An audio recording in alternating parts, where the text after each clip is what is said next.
Been a long time since that famous night in Belgrade against Serbia, but finally it's here. It's been a long wait. It's been a long wait for the country. 23 years is too long for a football country like Scotland, and it's nice to be the head coach that was actually in charge when we got there. It'd be understandable, perhaps, for people from some parts to look at Scotland being in a major championship again, first time in 23 years, and think, oh, they'll just be happy to be there. But I imagine you want more than that. We're happy to get here, but now we want more. Everybody wants more. The squad want more. The players want more. The coaching staff want more, and I definitely want more. I want to be more successful. I think we have a good group of players, good age, can be a successful group for more than just this tournament. When you look at your coaching career as a whole, there have been successes, huge successes along the way. This is the next one. Do you feel it has been building up to this moment to take this next step and make a little bit of history once again? I wasn't conscious. Your coaching career tends to take you in all sorts of directions. You never really know where you're going to go next. It's an unpredictable profession. Like you say, I've been fortunate to have some success, and success is not always picking up a trophy. Success is different levels for different teams, for different countries. So success for us in this tournament would be certainly to get out the group stage, and that's what we want to do. You've got some big decisions to make. Do you know your starting 11 for the opening game yet? No, but I'm pretty close to it. There's one or two little things. Obviously, you have to look at the opponents. So the Czech Republic give us different problems to probably England and Croatia will. So that can have a bearing on it. But I'm pretty settled.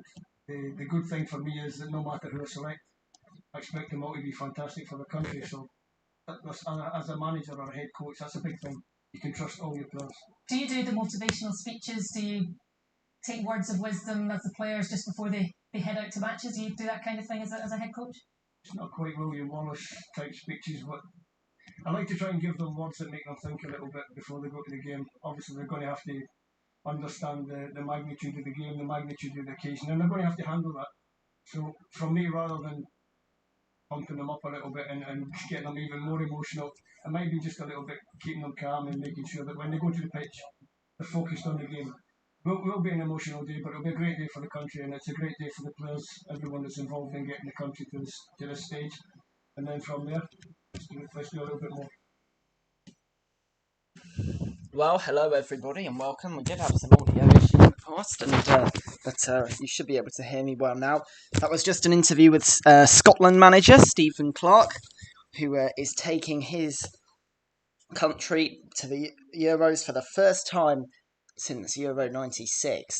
And, well, we are here commentating Turkey v Italy, but also giving our first look towards the finals. We now have an interview with manager Gareth Southgate of England. Should be ready, Gary. We've been preparing for this game for 18 months, so there's not a lot more we can find out about Croatia. I think we've had, of course, a disrupted preparation, but we're really happy with the week we've had with all of the players available. And those disruptions with players being involved, obviously, in European finals, I suppose in some ways it's a positive because it suggests we've got lots of good players, but it must have disrupted you to quite a degree in terms of especially the friendlies just before the tournament. Yeah, of course, normally you would want to play the basis of your team in one of those games, and we felt that the psychological rest, the physical rest that the players required was more important. If we're to go into the deeper part of the tournament, we think that freshness that they needed, that recovery from the league season was critical. Everybody, it seems to me, has been picking their starting lineup for England. How difficult has it been for you, given the squad depth that you have, to pick yours? Yeah, it's always a difficult decision to leave players out of the team. But actually, when we're clear on the balance that we want, the way that we want to play, trying to make sure our attacking threat is good, trying to make sure defensively we're solid, making sure we've got enough experience on the field to balance our youth. Those decisions do become a bit clearer, and then when you're watching training and you're watching the friendlies and you're watching the players every match that they play for their clubs, you get a very good picture of physically where they're at and psychologically where they're at. Yeah, you've got a very young side. You mentioned the youth yourself just there. I suppose in many ways it could be an advantage, the fact it's been delayed a year, because the players have matured so much. Well, we've certainly got 7 or 8 of the squad who might not have been involved a year ago, and others who would have been involved but have now had a year's more football. Of course, everybody else has had another year's football as well, so we should always remember that. But it's definitely a good thing that a lot of our players have had maybe 7 or 8 more caps, big matches with their clubs, and have that confidence that comes from playing in those big games. And some of them have had great success in those big games as well, which is also an important factor. You wrote an open letter a few days ago, Gareth. Is it time now for the country to unite behind the team? I think it's time for the country to unite. Full stop. That's how I see it. If the team can be a catalyst for that, then that's brilliant. And I think the England team is often a catalyst for bringing people together, bringing communities together, bringing families together. So, of course, in the process of doing that, we want to play well, we want to win, we want to excite people. But not all of that falls upon us. We've had lots of division, and I think sometimes we need to remember what a strong island we are, what a strong nation we are, the great qualities that we have. And there were moments at the beginning of the pandemic that were so powerful where people did pull together. I think we should always be striving towards that. Gareth, thanks for talking to us. We wish you all the very best over the forthcoming weeks. Thanks, Gary. Appreciate it. Well, that was England manager Gareth Southgate there, just talking before the Euros, and Scotland, England, well, that's Group D, but we are turning our focus to Group A, with Turkey play Italy, but I thought I might want to hear that in England, one of the real favourites, with the semi-finals and finals on home soil. Well, let's have a look at the team news, starting with Turkey. And in goal starts Ugurcan Sakir. There were some question marks about that. Well, the decision has been made. Ugurcan Sakir in goal. Zeki Çelik, the Lille right back, a very good player. Someone for Italy to be worried about. Merih Demiral and Cariglasi actually do start ahead of those anchor back, as was expected. Umut Medas, the left back, may be considered a weaker link, playing for Le Havre. Will have to come up against Berardi, but we'll see if he can deal with that. Okay Yakuşlu is the anchor man, helping with the defensive support, but also in transition, getting it forward. Kenan Karaman on one wing, but the Italian football fans will know more about the next man. Hakan Çalhanoğlu plays on the left, Karaman on the right, and Çalhanoğlu is a brilliant player. It's that simple, great creatively, great going forward, something that will be a bit of a problem for Italy. Ozan Tufan in the central midfield, Yusuf Yazici as well. Yazici, another great creative player, and he links up so well with their captain and striker Burak Yilmaz together for Lille. They have been brilliant. Italy have Donnarumma in goal. What an asset he is. Unbelievable player. Florenzi at right back. Bonucci and Captain Chiellini, the centre-backs. And both of them centurions. Can they do the business for Juventus? Well, this season they've struggled. Can they do the business for Italy? This will be a good test for them. Spinazzola at left back does start ahead of Emerson, as was expected based on recent days. In the middle of the park, Barella of Inter, excellent player. Jorginho, another brilliant player. Barella in great form. Jorginho picking up his form in Tuchel. And they're joined by Locatelli due to the injury of Verratti. But Verratti getting closer to fitness every day. On the wings, Berardi is preferred to Chiesa, which is an interesting choice. And Immobile and Insigne are fantastic players. But any question marks or eyebrows raised? There's nobody that knows this team and squad better than Roberto Mancini. His form has been brilliant.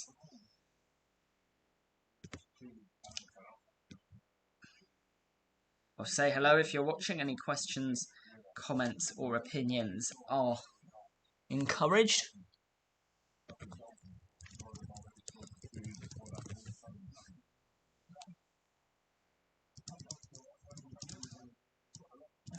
I'll do my best to answer them. Later, Turkey and Italy will play Wales and Switzerland. Turkey will be returning back east to play in neighbouring Azerbaijan's capital, Baku. Whereas Italy will be playing all 3 games in Rome, and Wales versus Switzerland is tomorrow in the early afternoon.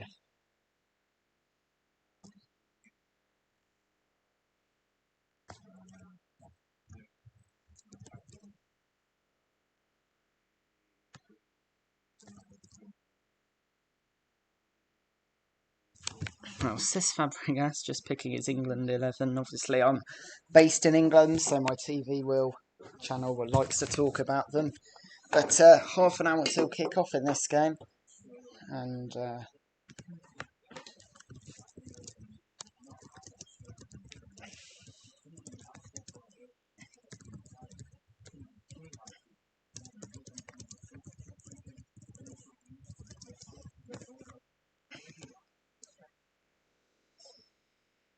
I think that Cesc Fabregas, well, remember what a player he was, won this trophy twice as well as a World Cup. Italy fans will remember the second of those, beating Italy 4-0 in the final with Spain. Fantastic player, Cesc Fabregas, and to win a Euro final 4-0 is just absolutely amazing.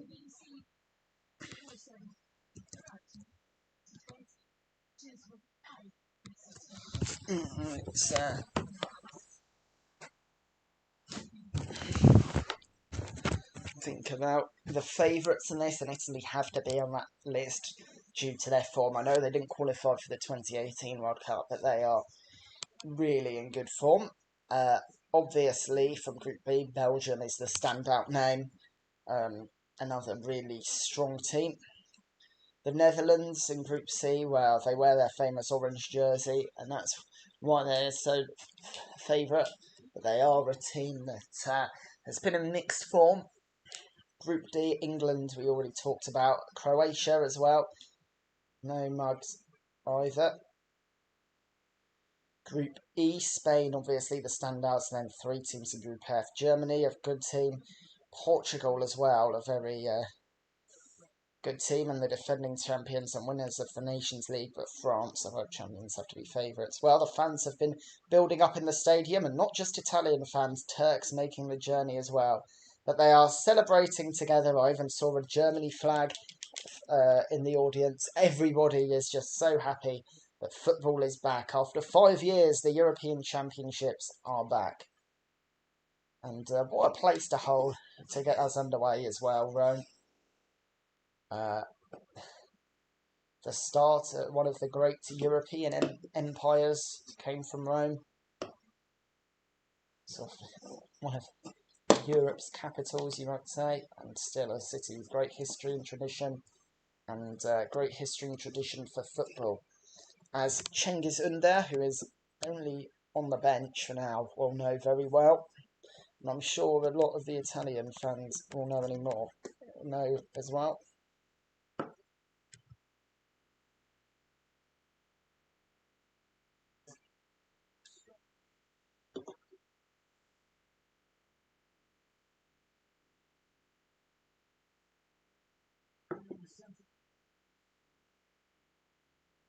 I just like to say the BBC's team news graphics are absolutely amazing for Italy. Anyway.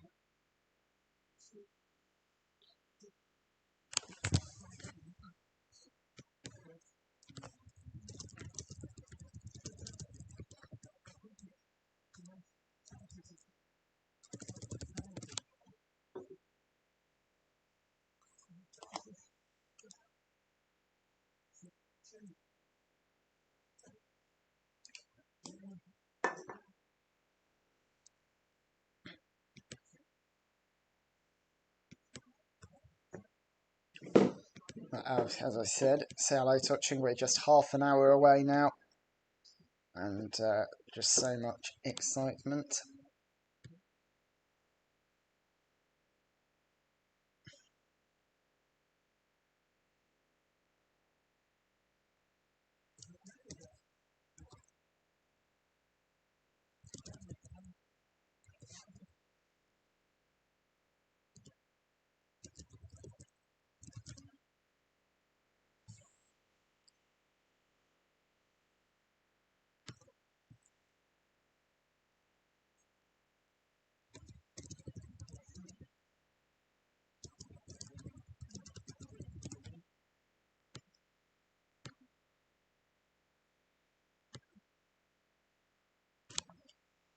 Yeah. Turkey is known as a place where football is celebrated so passionately. You think Besiktas, Fenerbahce, Galatasaray, absolutely, really just some of the loudest places on earth, never mind football stadia. And in some ways quite scary as well for players. No group of football fans can intimidate just like the Turks.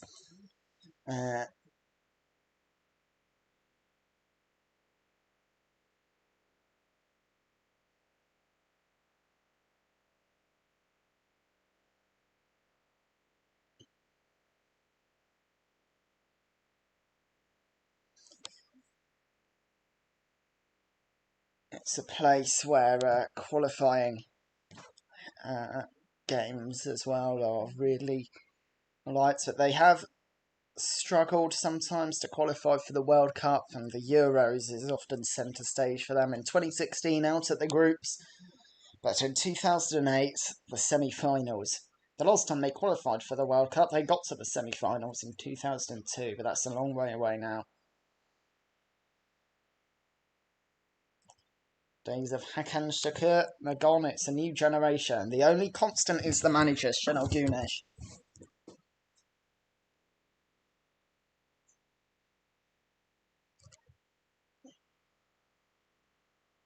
And he's still there. Now, there was a gap. They failed to qualify for Euro 2004 when he was sacked, but now he's back in the throne of Turkish football, managing the national team.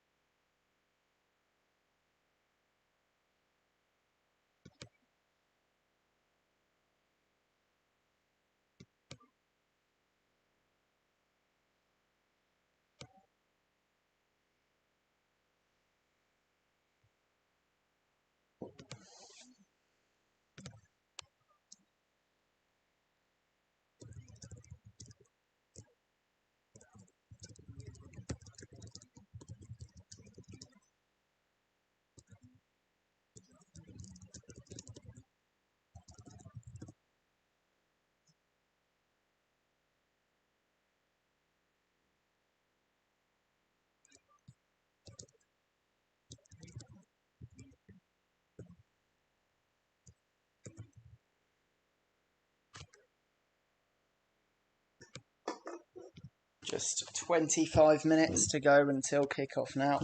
Turkey qualified second in their group, just behind France. They got a win and a draw against the French. Qualified ahead of Iceland, Albania, Andorra, and Moldova.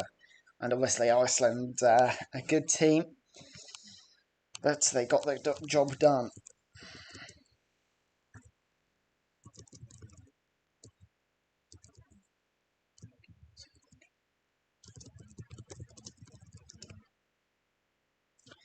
Turkey's squad is the youngest at the final tournament. The average age just 24 years and 352 days. The top five are England, Wales, Ukraine and Spain in that. But they do have one veteran, their captain, Burak Yilmaz, scoring 29 goals in his 67 caps. He starts as captain today, and it's number 68 coming up. He's plays for Lille in the French league, and this season making the transfer, or the season just gone by, and he scored 16 goals in Ligue 1 in 28 games. Even at the age of 35, he's still been a class player for Lille, and he's a class player for Turkey as well.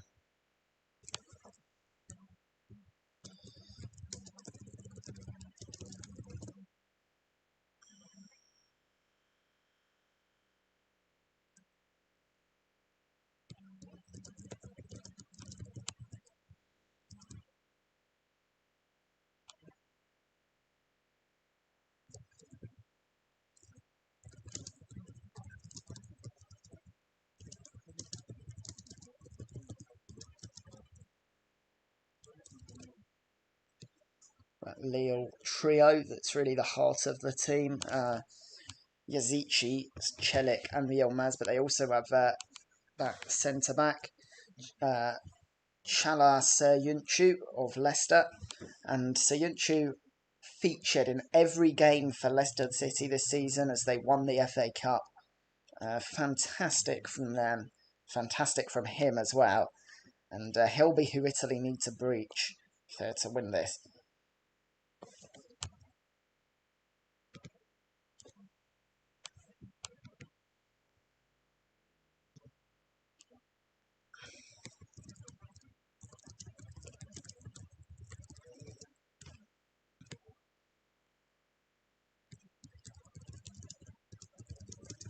Well, in qualifying, Turkey conceded just 3 goals, none of them from open play.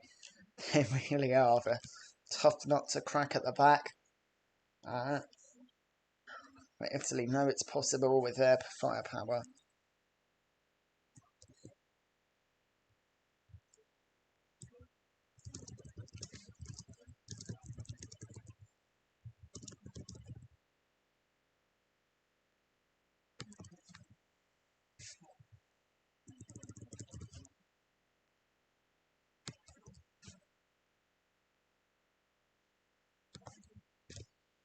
Hakan Çalhanoğlu as well. Someone the Italians know very well, but he is out of contract at Milan at the end of the season. He'll have to find a new place of work, but for now, it's the final with Turkey that he'll be focused on. The transfer news is always popular across Europe, but I'm sure the players are focused on one thing only, and that is the national team.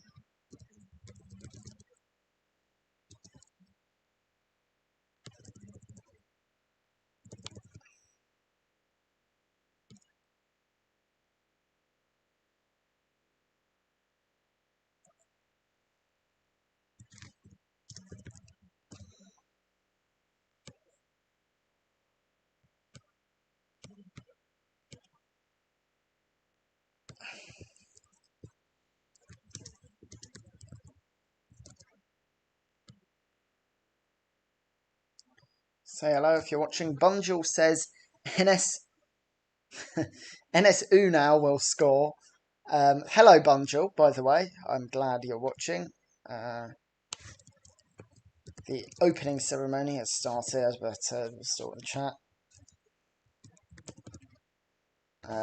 Hello, Bunjul, Selby, how you're doing? And thank you for tuning in. Enes Unal, well, he is an option for Turkey off the bench.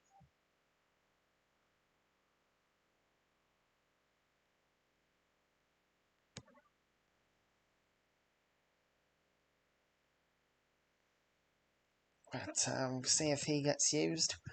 Turkey do have options from the bench, not just Unal. They have Cengiz Ünder, the main one, as well as Halil Dervishoglu if they're in need of firepower.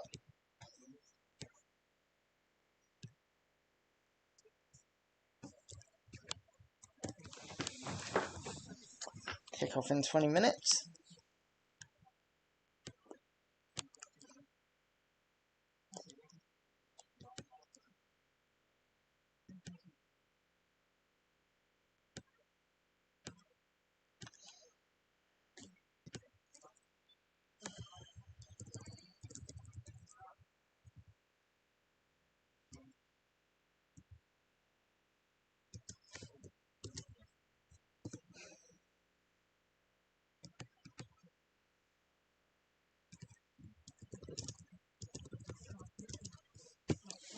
So we've spoken a lot about Turkey, should speak about Italy. Well, so often known as one of the best teams in the world. 4 times world champions, but they've only won this competition once, and that was in 1968. There's nobody left in that 2006 generation. It's 2021 now. They failed to qualify for the 2018 FIFA World Cup, but now they really do seem back under Roberto Mancini, and can they win a second European Championship? Well, say hello if you're watching. We are starting. The opening ceremony is underway. Not that I'm watching it, but there's certainly a lot of action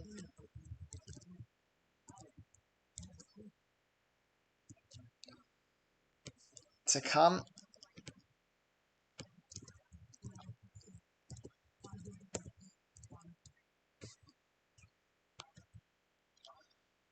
Angel says he thinks Inez Unal will score, but we'll see.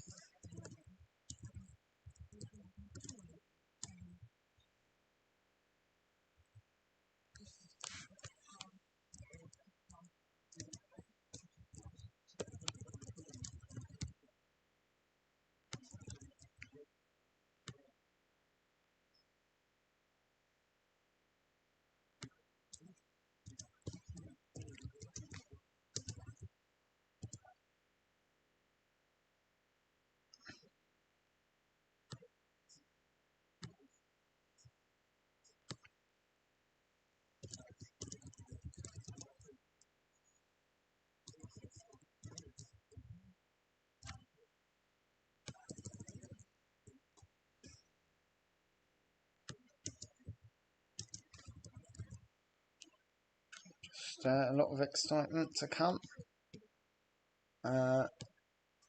Lucas Tabaret says Yazici says Burak Yilmaz will score and the other will assist. Well, that is the main threat. Yusuf Yazici and Burak Yilmaz. And that's what Italy will be worried of. But they are a team that is so solid at the back. Will they be able to deal with the attack that shocked the French league, shocked the PSG team of Mbappe and Neymar? Well, Italy's the only team with a perfect record through qualifying, topping that group with Finland, Greece, Bosnia, Armenia and Liechtenstein. Hello, by the way, Lucas Tabaret. Glad you're enjoying and watching. Well, I hope you're enjoying. Glad you're watching the coverage. Say hello, anyone else that is.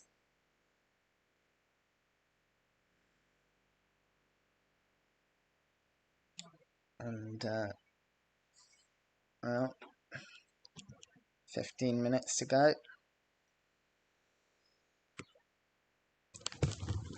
The official anthem of the Euro 2020.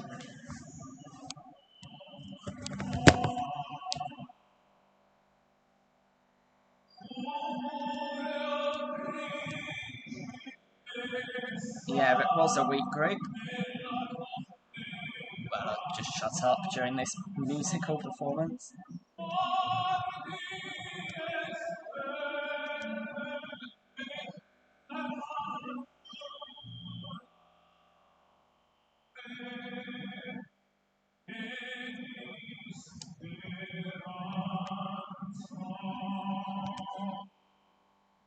Well, I don't know if you can hear that. It's very good, though. But yeah, but it does say that Roberto Mancini has got them back to where they were. Remember the struggles they had in 2018? And the fact that you win that group with ease, it does mean that you can sweep aside these smaller nations.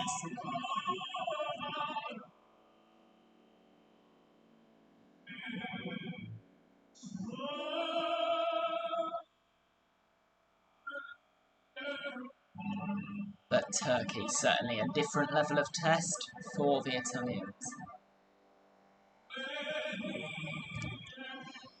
Well, after 5 years of waiting, the European Championship is actually coming back. It feels a bit mad to even say.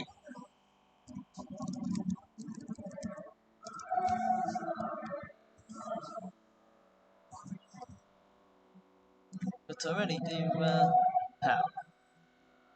it's a shame you can't hear this, because this music is absolutely class. But,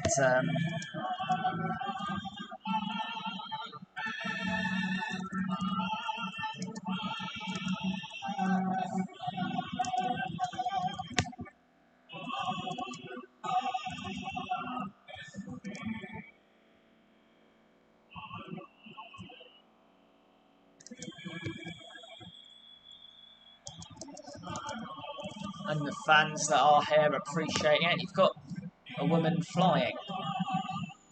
Well, it's scary. She's attached to a quite flimsy-looking harness. The organisers know what they're doing, or at least I hope they do. But the ceremonies and all that will be over soon. It will be just football.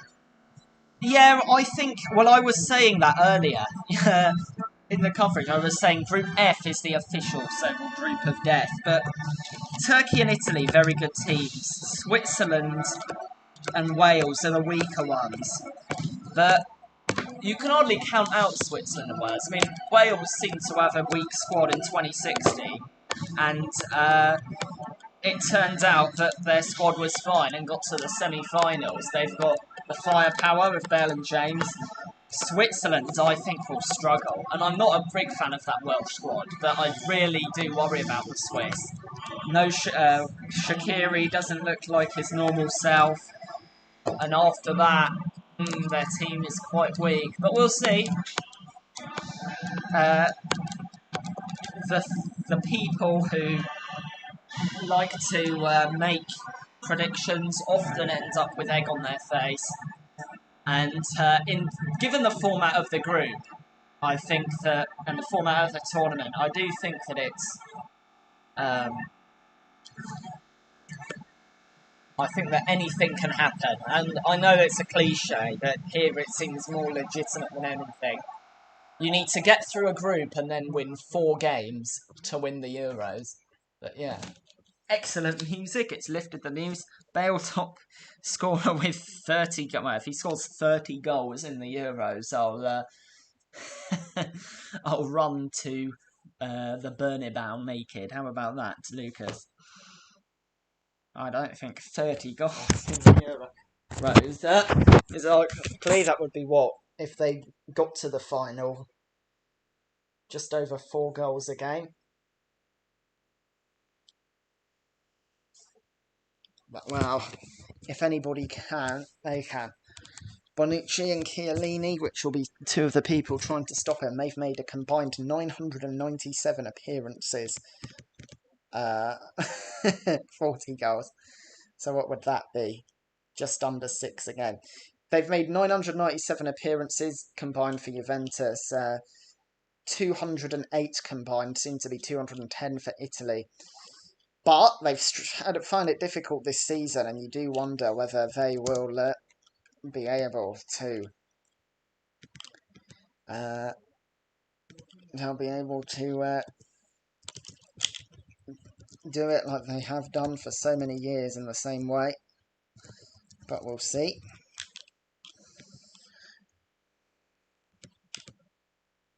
Of course, Italy with that great midfield, but no Verratti, Locatelli, who's still a good player, in for him. Instead with Jorginho and Barella, who are 2 fantastic players in brilliant form. And they'll be so crucial, I think, for years to come in Italy's midfield, but certainly out. There's no Pellegrini either. Italy have often found it. Italy have often had injury issues, and it's the same again today. Their squad has had events, obviously, Stefano Sensi having to drop out of the squad, but it gives an opportunity for Mr. Locatelli to show what he is about.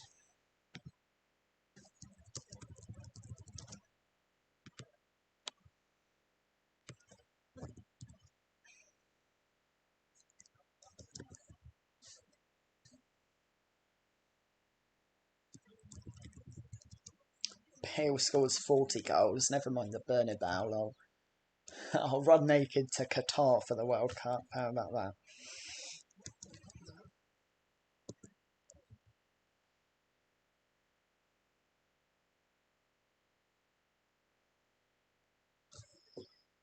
Wonder if this is the last chance for Ciro Immobile to be the main man for his country this season, or this tournament.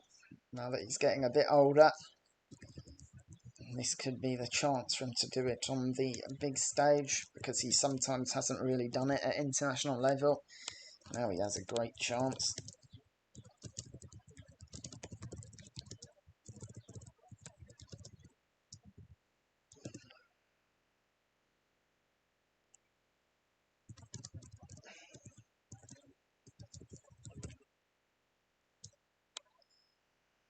Now the players are now in the tunnel. It's getting realer and realer. I think you can tell the excitement in my voice.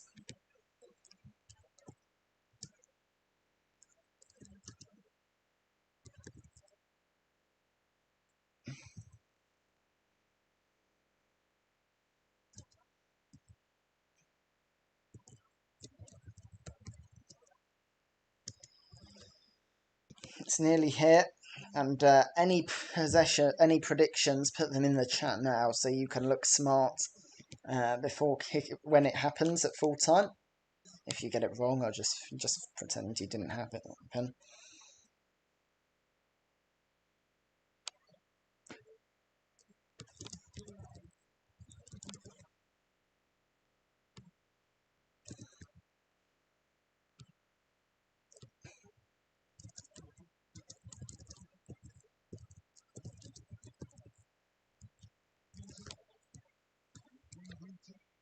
And the players are now out, socially distanced, of course. And there's a great atmosphere at the stadium.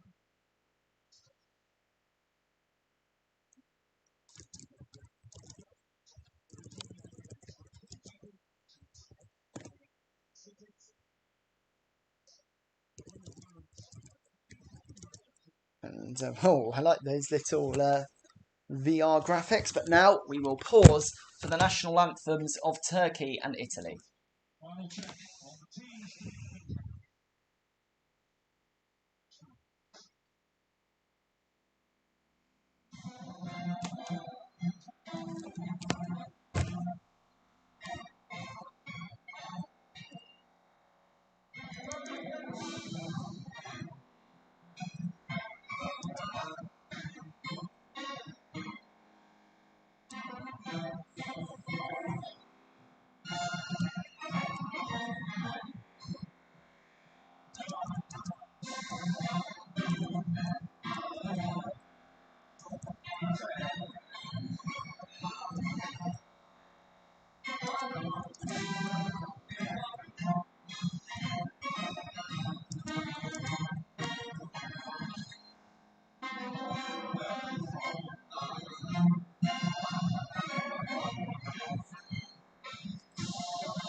And there's a huge roar for the Turkish anthem, but I don't think it'll be as huge as what's coming up next.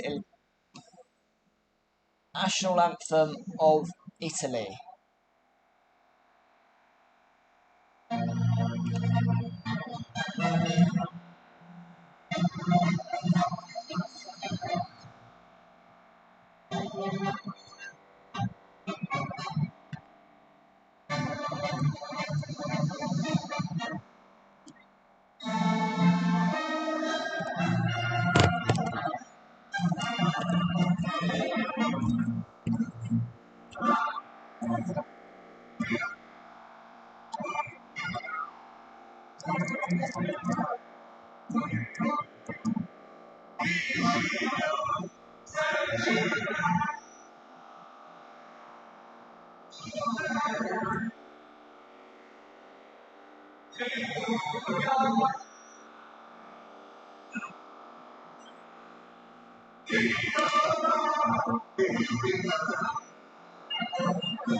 Well, there was a massive roar, and I think even the experienced Giorgio Chiellini seemed overcome by emotion there. Well, let's have a look at the team news. So one more time, Urajan Chaka starts in goal. A back four of Umut Meras, Soyuncu, Demirao and Çelik.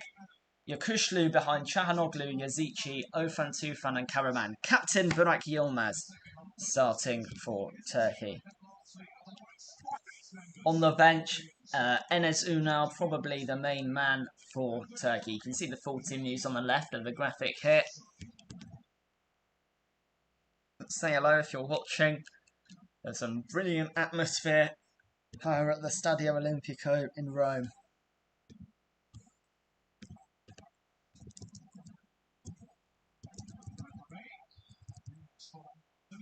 The referee is Danny Macaulay of the Netherlands. Hessel Steegstra and Jan de Vries are the assistants, Dutch as well. The video assistant referee team led by Kevin Blong is Germano Dutch.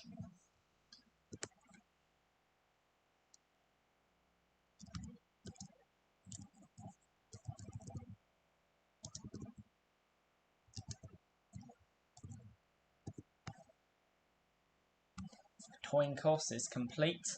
Let's have a look at the Italian team. Well, Gigio Donnarumma starting in goal. Of course he is. A back four of Spinazzola, Chiellini, who's captain, Bonucci and Florenzi. Locatelli replaces Verratti in the middle of the park with Jorginho and Barella. Insigne, Immobile and Berardi are the front three. On the bench, we have Pessina, Emerson, Bernardeschi, but most notably, Chiesa.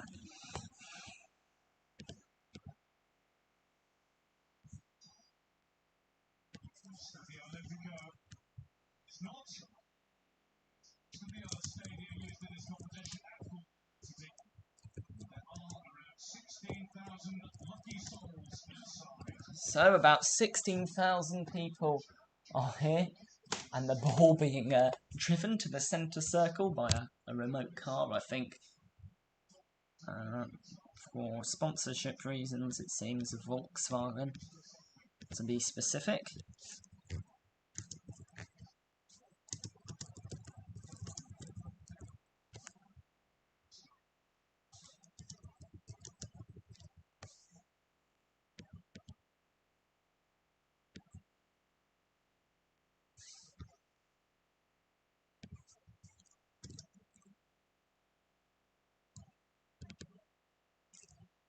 The players are all set.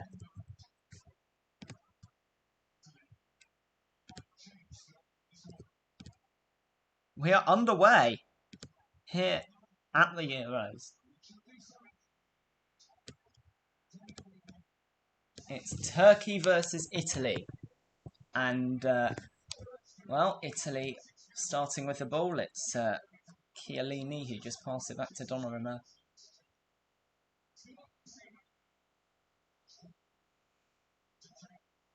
And, well, Italy are just playing it around the back as they look for an opening. And how quickly, I wonder, will it take them to break out of their shell and really go for it? Because there will be that little bit of nerves at the start, even for the most experienced players. But a great atmosphere. This is officially a neutral ground, equal tickets to Italian and Turkish supporters, but the neutral tickets all taken by Italian locals as well. So it's Turkey, Italy. It's definitely a Italian atmosphere, and whistles whenever a Turkish player touches the ball. It is with their goalkeeper right now.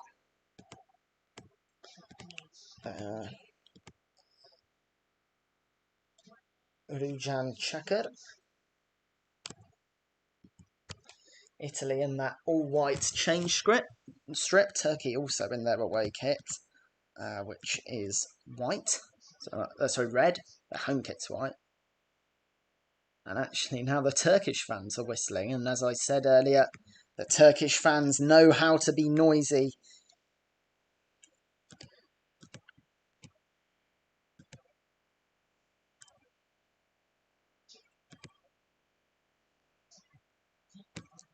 And Italy playing it long, can be kept in, and it's just wide from Immobile.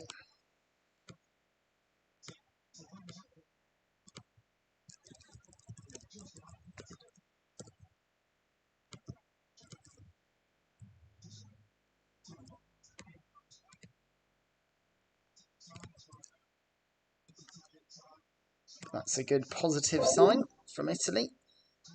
Just shows that they will get forward.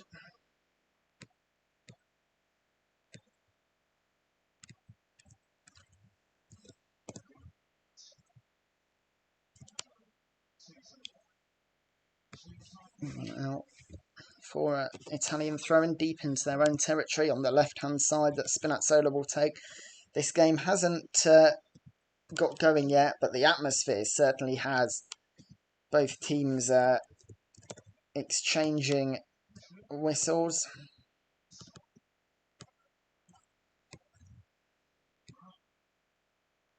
Say hello if you're watching. Who do you think's going to win this game? Who do you think's going to win the whole thing?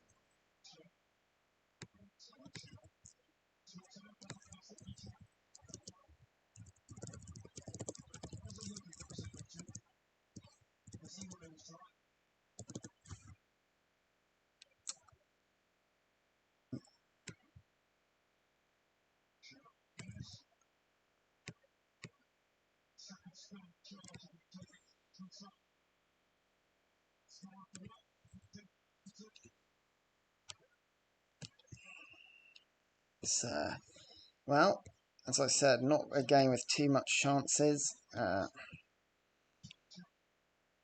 It just looks like Turkey are looking to sit back right now. Italy with the ball again. Here it is with Spinazzola and again the Turkish fans whistling, just trying to put him off.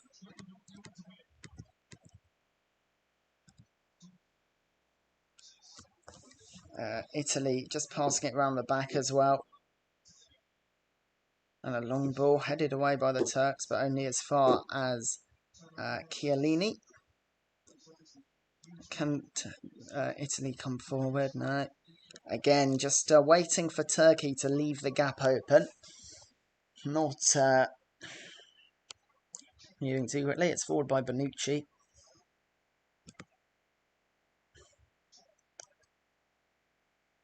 Not there be a long ball.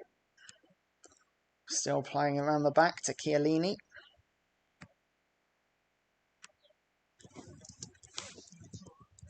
Here's Spinazzola on the wing, and he looks for a pass into the box, but could only find Zeki Celik. But Turkey lose it again, and Şenol Güneş does not look happy. It's Turkey 0, Italy 0, 5 minutes in to this game, and 5 minutes into UEFA Euro 2020 here on Possession Football. But it's gone out for a throw-in. Turkey can recuperate.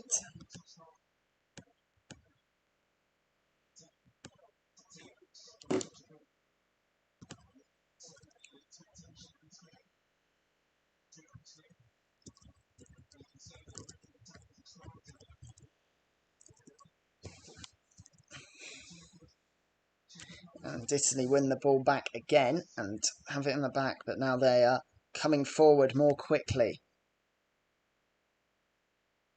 Ball is played to Locatelli. It's with Bonucci. Chiellini, who will move forward. And a good ball, but Ozan Tufan could cut out that Italian attack and look to start a counter-attack in Mirash, but Turkey lose out again.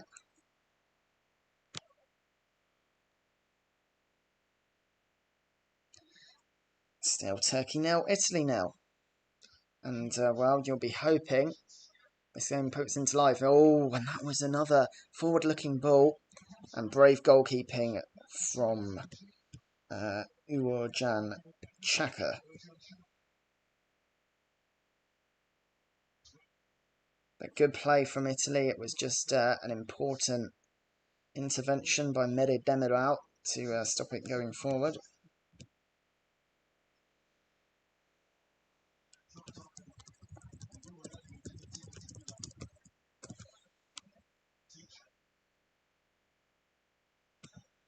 It's with Çalhanoğlu now. And it nearly bounced well for Burak Yilmaz, and it was a crucial clear away from Chiellini.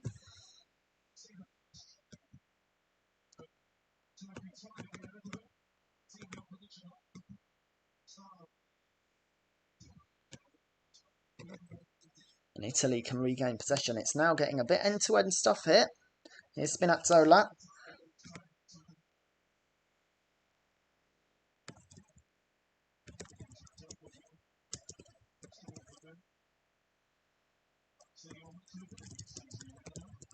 And that's out for a throw-in. Long ball by Spinazzola, but couldn't keep it in. And Şenol Güneş does not look happy.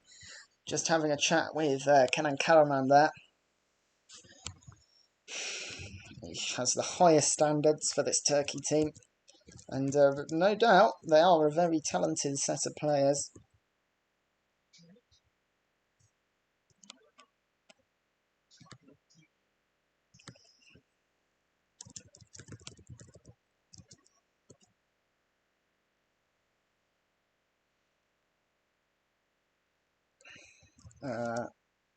Ball is played back to Chiellini.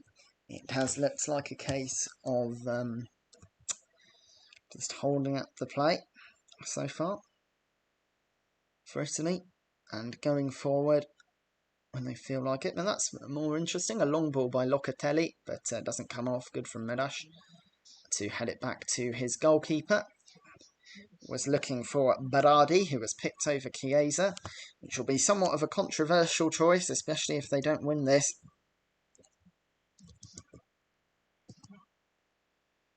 And Turkey losing the ball again. And here's a chance for Insigne to cross the ball in if he wants to. And he tries a back heel, doesn't come off, and Turkey can get it away. And I think they've won a throw-in.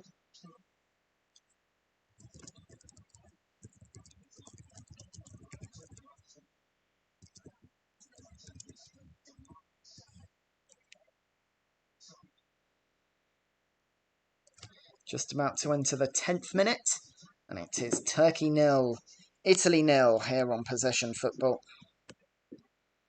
And as I said, say hello if you are watching this game.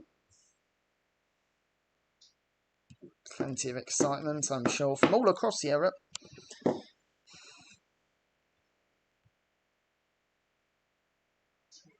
Bonucci paying it to captain Chiellini, to Jorginho.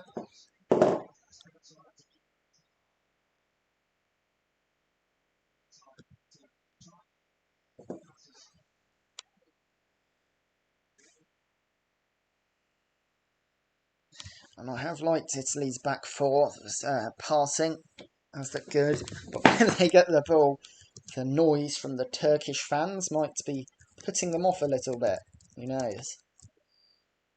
Italy know they have the quality to beat the Turks. This ball comes forward, and Chala Sayuncu can deal with it. And Turkey with a long ball there from Çelik. And here's Yilmaz, and he's got onto it. And can he put the ball into the box? He can, but it evades everyone. And eventually, it was good play from Barella to win a foul off of Çalhanoğlu. That was a warning sign for Italy. Just a long ball by Zeki Çelik. And down, and Roberto Mancini doesn't look happy at all. And you can hardly blame him.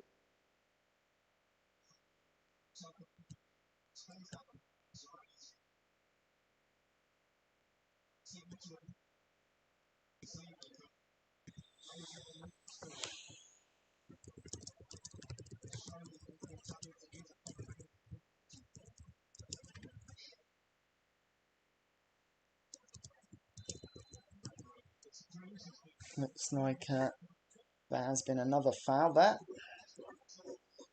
Yep, Florenzi. Oh, stuck his elbow in for quite a while into Chalhanoglu. I would like a look at this from VAR, to be quite honest. But doesn't it? It looks like too early, and it was,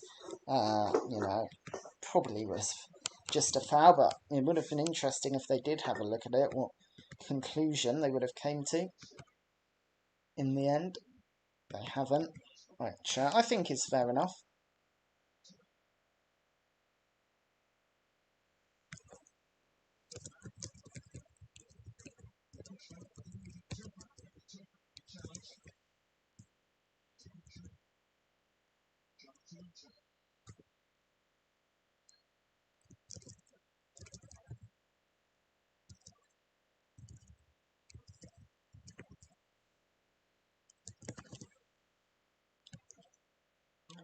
Turkey now with a bit more possession of the ball. They have it in Italy's half, but eventually I'll run out of it. Back to Manash. And Italy do win it back, and now they have a chance to go into Turkey's half. And they're breaking quite quickly here. Here is Barella, and a long shot is deflected behind, and eventually Urujan Çakır can collect it. It was a chance for Berardi, whose inclusion today, not loved by everyone.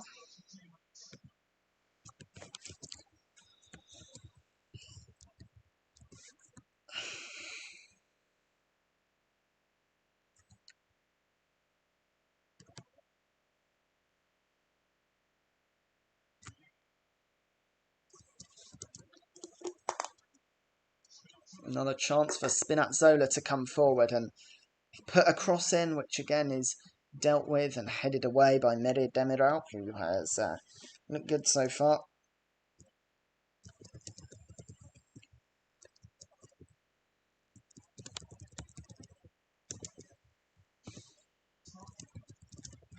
It's been an interesting start to this game. Italy have probably looked the best team, but Turkey dangerous as well. And that was well done by Ozan Tufan for a foul, but he is down and clutching his leg, so hopefully he will be alright.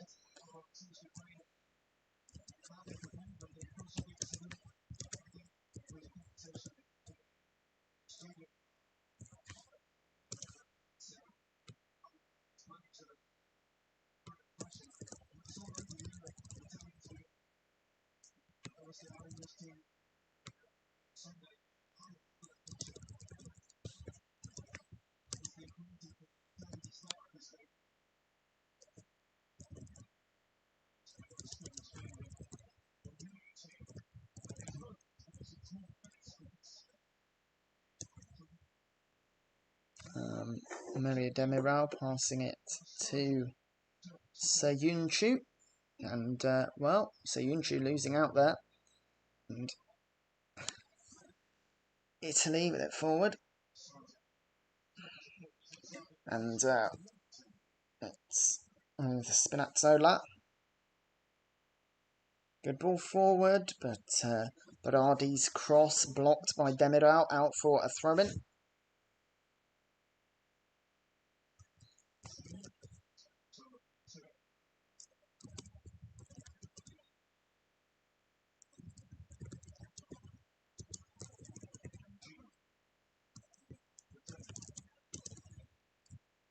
And Italy forced to play it backwards. It was a quite slow move, but they can recycle the possession. It's with their captain Chiellini.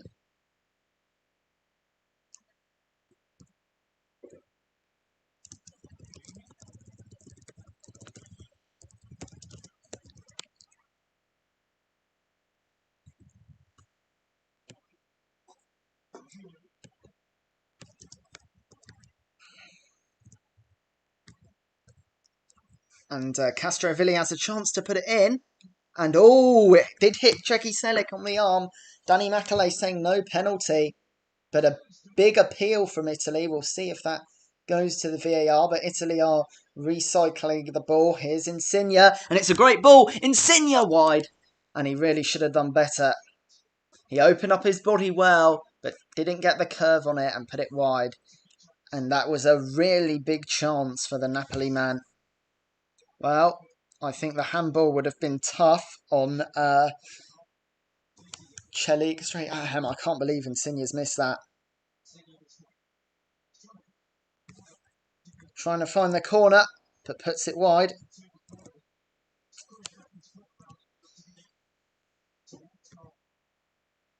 But in the end, it's a goal kick. But Urian Chaka will be grateful for, I'm sure.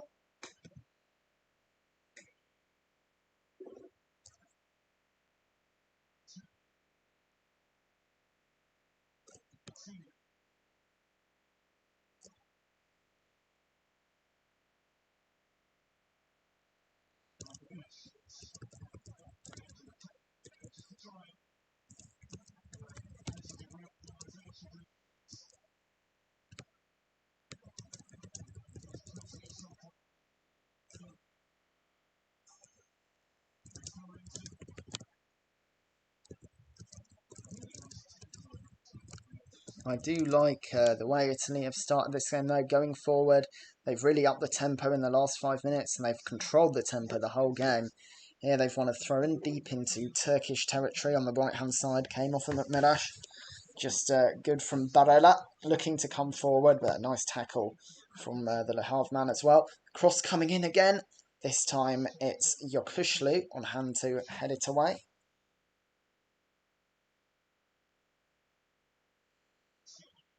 There's Insigne. Spinazzola.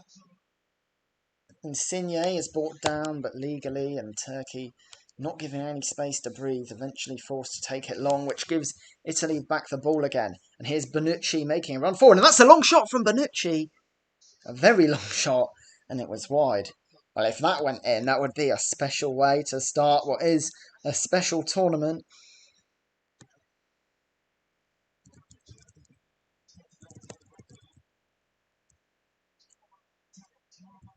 But more attacking intent from Italy.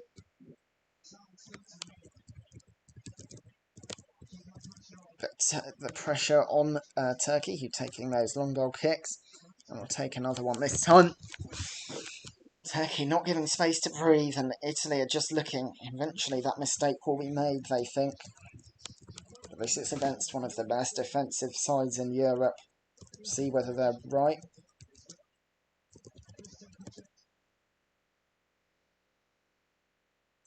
"20 minutes in here on possession football. It's Turkey 0, Italy 0.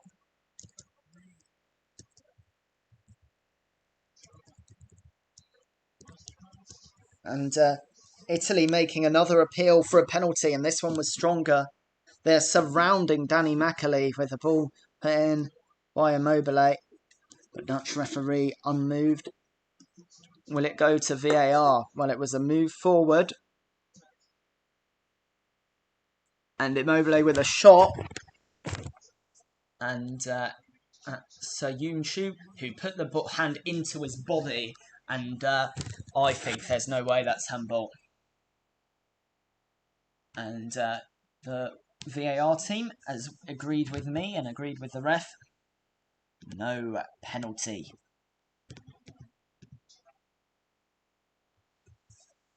But Italy still do have a corner on the right-hand side. And their players are getting even more whistles from the Turkish section. As they call that appeal. Well, 2 players standing over it. And, well, the Italy players were complaining that Çalhanoğlu was too close to them, not the 10 yards. And we are seeing the tension ramp up just a bit here. Cross coming in. Will be taken long. And header. Oh, and it's tipped over by Urian Chaka. Well, it was nearly Captain Fantastic Chiellini. I'd say he still is. But that would have been a great way to start. A brilliant header. But what a save from the Trabzonspor man, Orucan Çakır. Well, we wondered if he was going to start. He justified his selection there ahead of Mert Günok. The ball has come in for another cross, and it's headed down and by Bonucci, and it was nearly Chiellini who backheeled it in. Well, I think it was offside from Chiellini. Yeah, it was. It was going wide anyway. Chiellini put it wide.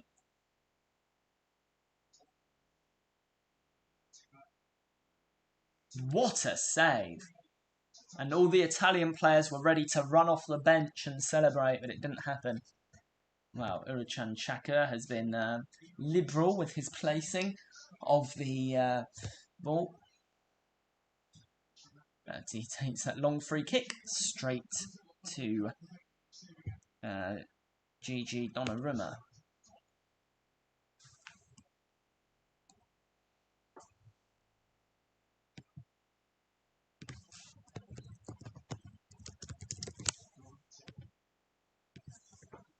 The ball is played on the back by Italy, and it's headed out by Çalhanoğlu, by Spinazzola, who takes a throw in quickly, but Çelik is there. Here's Tufan. Yokuşlu. Tufan. And now it's time for the counter-attack, but Tufan puts too much on it, and Chiellini can pass it back to Donnarumma.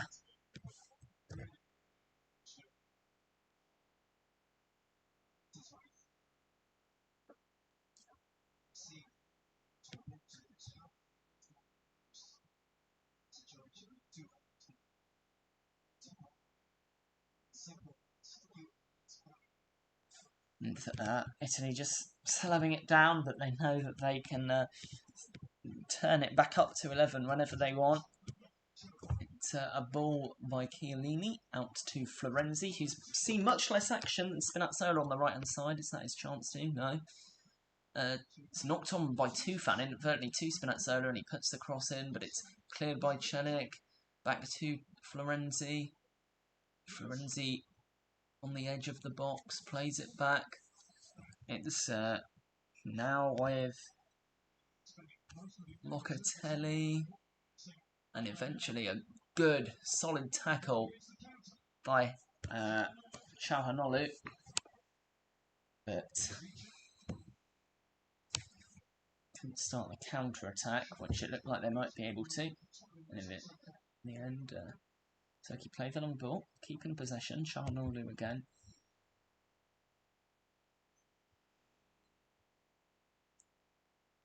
And it's a long ball looking for Zeki Çelik, and he's managed to keep it in. No, throw in. But that was close. Spinazzola takes the throw in quickly, but he only gets it to Karaman. And now Turkey have the ball in Italy's half, but the Italy press is really impressive. Eventually they're forced out of their half. Here's Yokuşlu.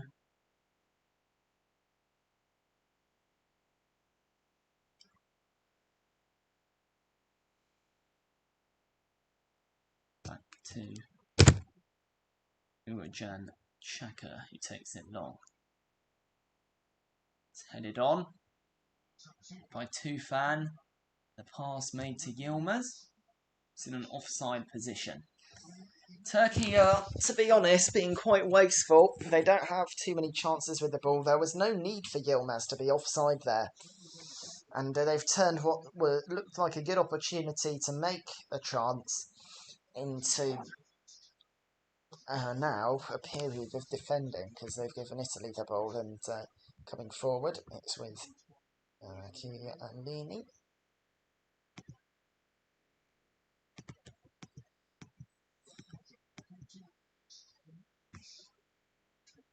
Long ball taken again by Turkey, and these have looked dangerous. As the name of my channel suggests, not always the biggest fan of long ball, but have looked alright for Turkey. They did lose possession there, but they've won it back. And now it's with Çelik.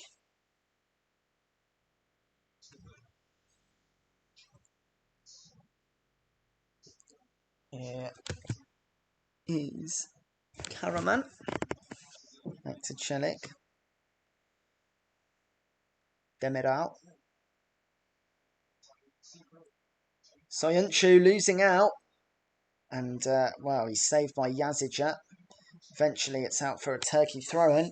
It's not the first time Soyuncu's been caught out today.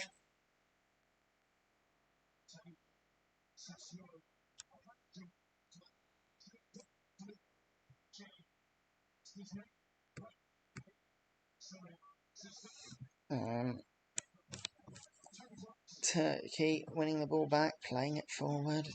This time the long ball can only find Spinazzola.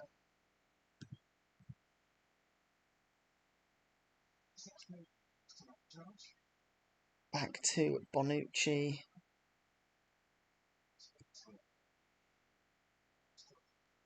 Jorginho. Good ball forward to Bonucci. To Berardi. Here's Spinazzola, but a good challenge by Demiral. And it's back to Spinazzola. Can he put the cross in? Didn't really have his body in the right position there. So playing it to Locatelli. Here is Chiellini.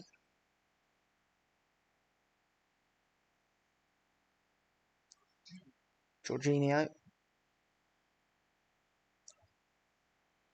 Berardi. Barella with the ball, headed away.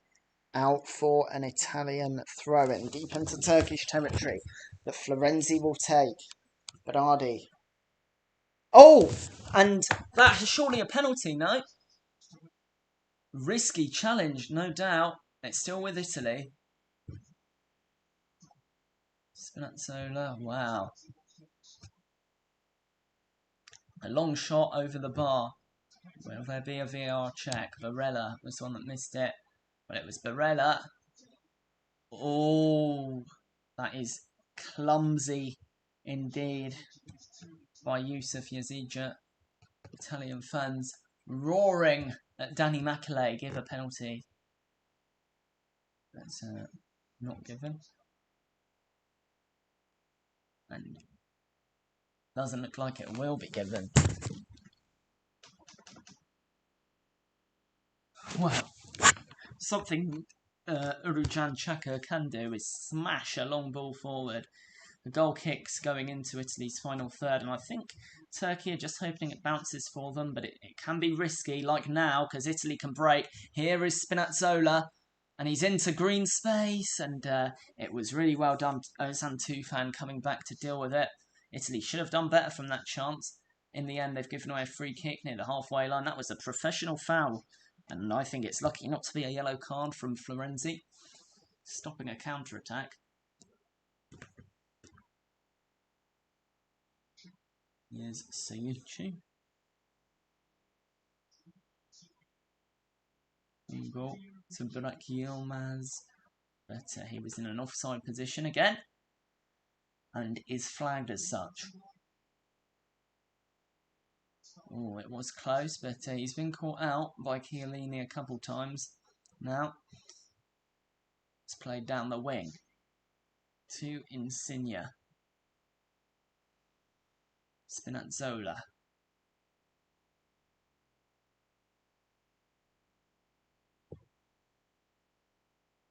Locatelli. Chiellini. Bonucci.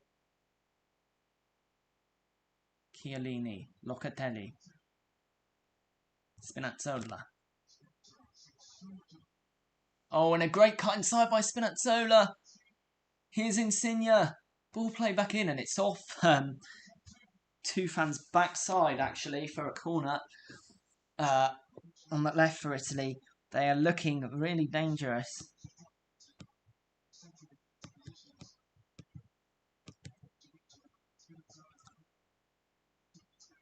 It was Tufan's backside just posted his leg there.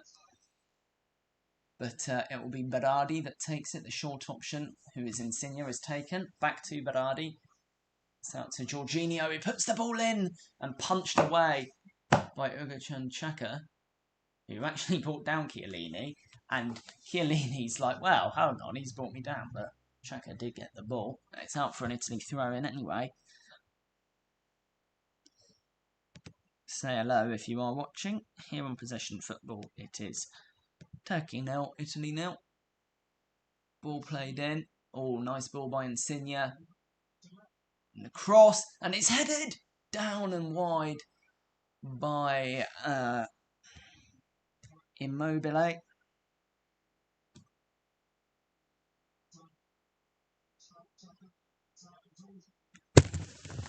And Xhaka survives.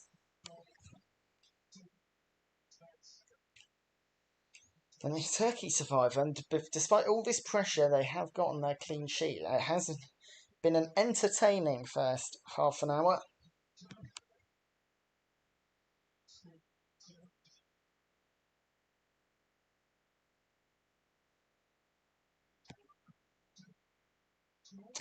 Italy with 63% of the ball, 9 shots, but only 1 on target. Turkey haven't had a shot, be it on target or off.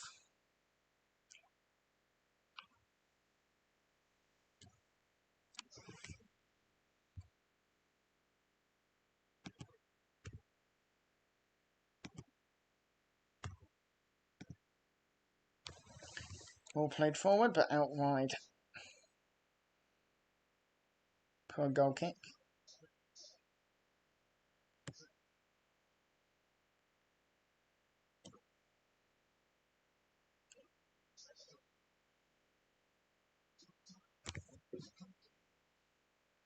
Overhand Xhaka with a long ball.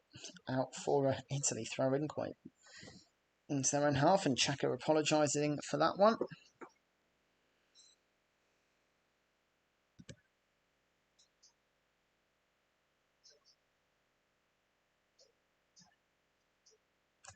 Donnarumma playing it. Bonucci, Chiellini, 1-2 with Locatelli, who looks completely comfortable in the defence, to be honest. Here's Jorginho. Ball is played forward, but Chalal Soyuncu hitting it away. And a good ball forward for Burak Yilmaz to chase on the left-hand side. Will he take on Chiellini? He puts the cross in and pushed away by Donnarumma. And it to Insigne and eventually cleared. Now Italy look to come forward themselves, but they're harried off it and lose possession in a dangerous place. Here's Çalhanoğlu. And a great bit of skill there. And Çalhanoğlu can put the ball in the box, but can't be taken there by Karaman. But this looks dangerous for Italy. Eventually they've got the ball back and Donnarumma gets it away to Florenzi. Now can Italy break? There's 10 minutes to go in the first half here on Possession Football. It's Turkey 0, Italy 0.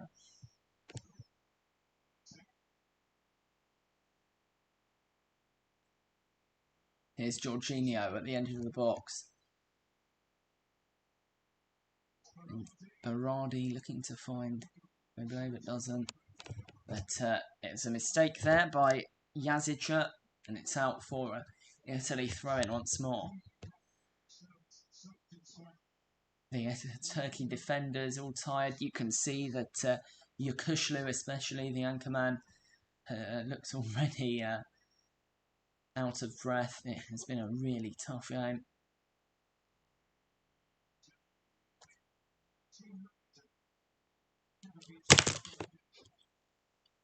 Here is Berardi. Insigne.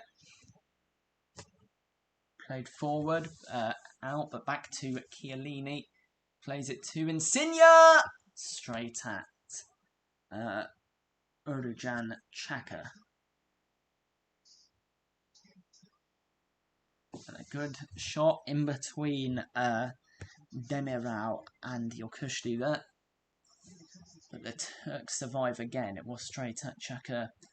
Fans are getting nervous. A draw would be such a good result for Turkey, really, considering who else they have in the group.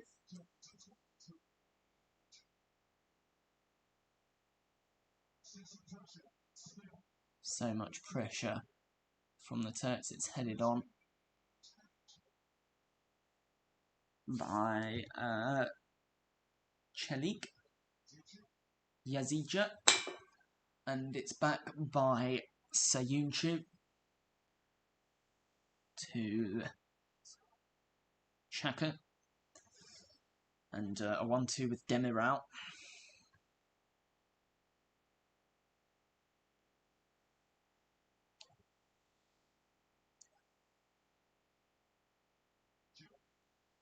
Lead forward, but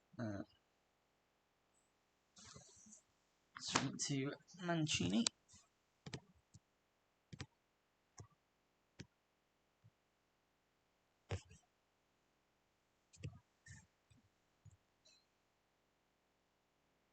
Mid out. Sayunchu.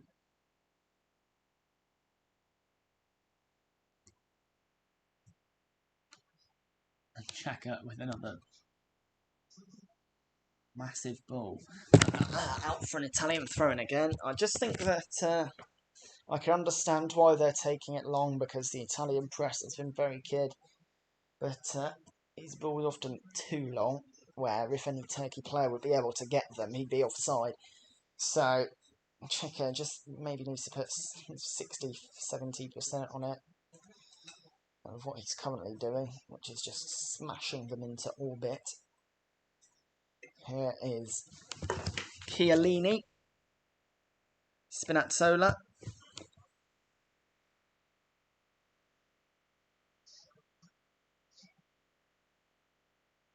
Chiellini, Jorginho. Another long shot, and this one is smashed over again, this time by Berardi.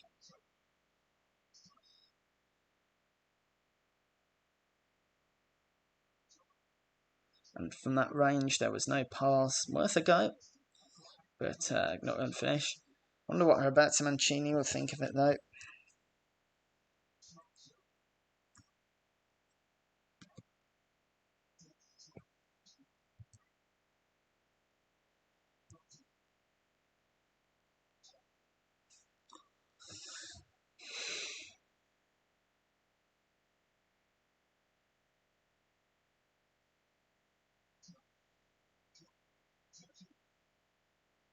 Here's Chiellini. The ball is played forward now. Cavezzi.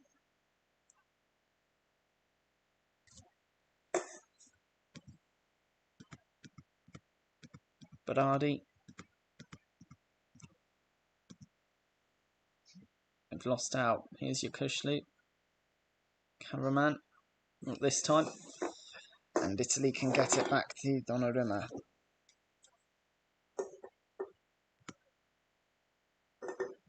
Well, 5 minutes to go. Turkey 0, Italy 0, and here is another chance for Italy to come forward. Here's Insigne. Locatelli. Florenzi. Fired into. Touched. Merash. But Italy can come forward from the throw-in, and it was an interesting ball, but it was straight to Urujan Chaka. Well, it will either need a horrific Turkey mistake or a bit of brilliance from Italy to get forward. They just need that spark. Again, Chaka just booting it way too long. Easy for this time for Florenzi to get. And where will this bit of brilliance come from Italy? Because they've been on top, but they haven't shown that je ne sais quoi that has made the difference.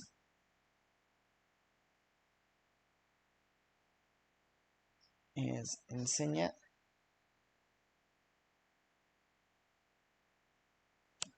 It's Barella. Jorginho. Chiellini. Spinazzola.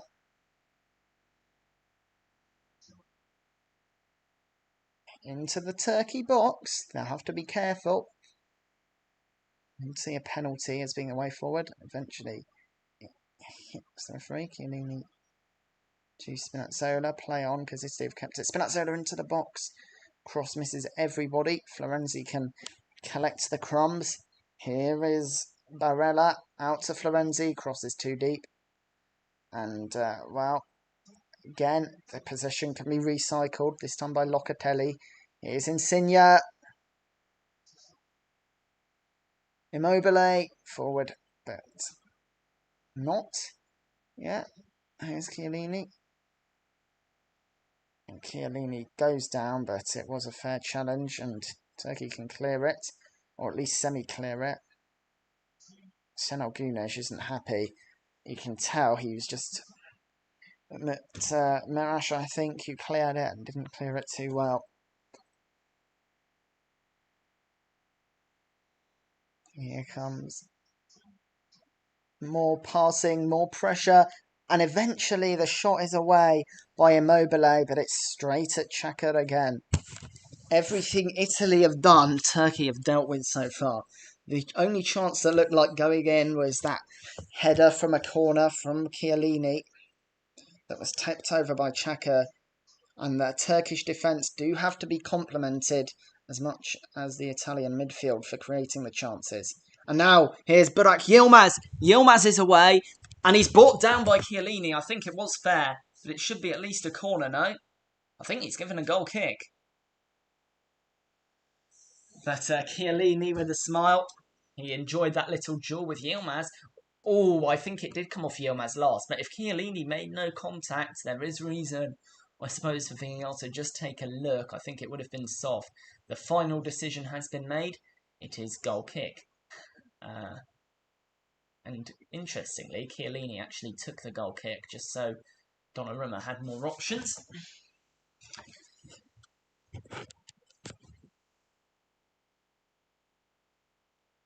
And as we enter the 45th minute, it's Turkey 0, Italy 0. One more chance in the half, maybe. Here is Spinazzola. He goes through, and again it's hit an arm. This time the arm of Zeki Çelik. Danny Macaulay very quickly says no penalty. And eventually, Turkey can half clear it. But again, they lose possession trying to clear the ball. Here's Jorginho. Şenol Güneş doesn't look happy with that. I can just see his figure on the bottom of my screen going absolutely mad. Here's Spinazzola. Jorginho with a good long ball. And, wow, it was Berardi who just couldn't get a clean contact on it. And if he did, it could have been 0-1. Well, Danny Macaulay not even going to VAR for that handball call. It was Spinazzola. And to be honest, it was a funny position that Çelik was holding his arm, but it was close range. And Danny Macaulay saying a penalty check for VAR.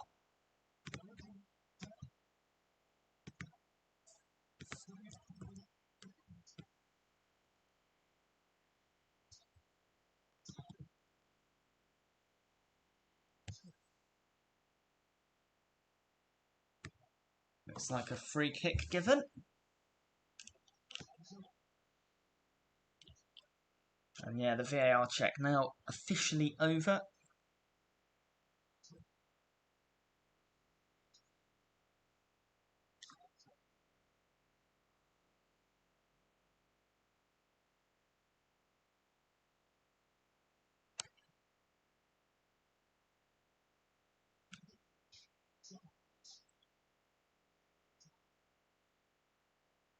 And that's half time.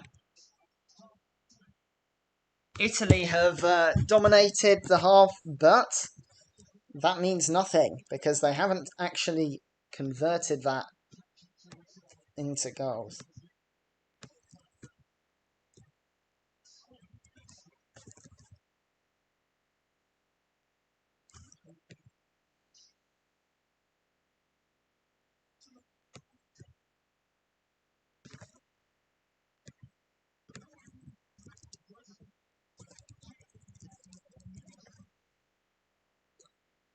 So, 0-0, and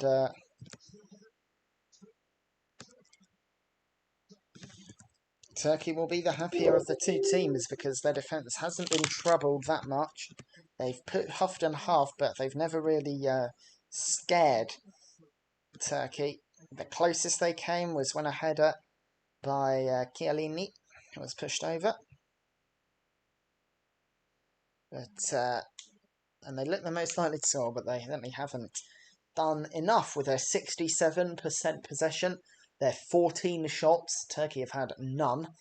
And of those 14 shots, only 3 on target.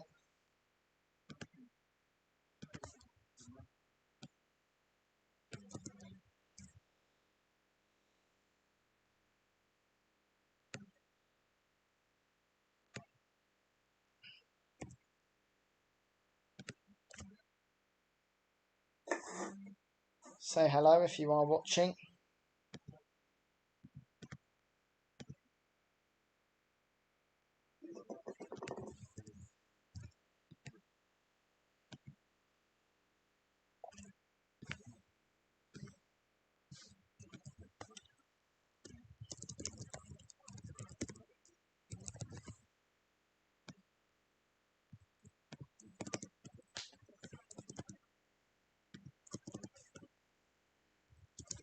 It does get the Turkey players, I suppose, a chance to catch their breath. Because that would be a tiring 45 minutes of mostly constant defending. And they have had a lot of chances. Insigne doing that great 1-2 and in, turned out his body, but just put it wide.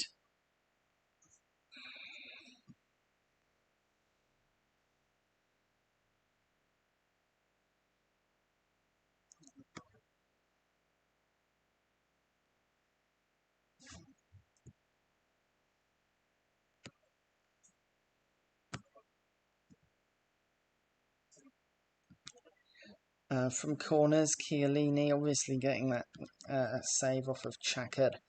He was in so much space, I don't know why he wasn't being marked. And Bonucci from a corner as well, out of space. His header to Chiellini, although Chiellini was offside.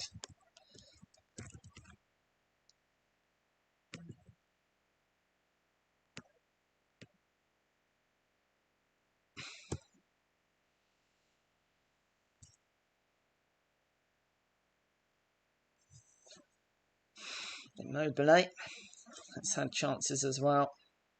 All came in. That one early on, which he put into the side netting. Insigne playing it forward to Immobile. That was headed wide. With all these chances they have, you just think at one point they might be able to break down the door. But Immobile as well got in space. Put the ball through the legs of Merash, but straight at Chakad.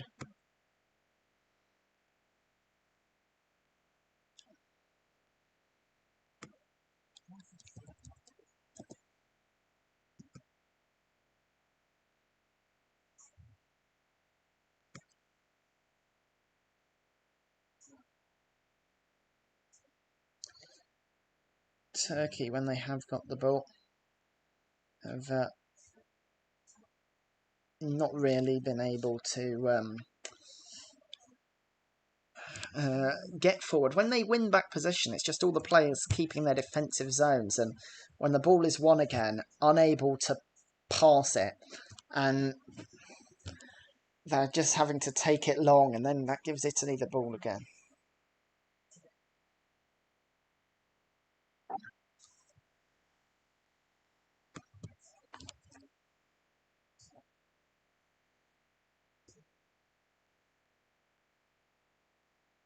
Now, say hello if you are watching. What are your thoughts on the half-time? Any comments, any questions, any opinions? I'll be happy to answer everything. I'm staying on air until 10 past 10. And, well,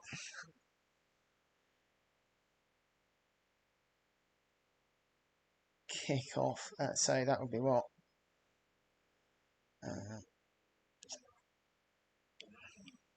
Half an hour after full time. But certainly much to talk about. Say hello if you've come from Team Azzurri.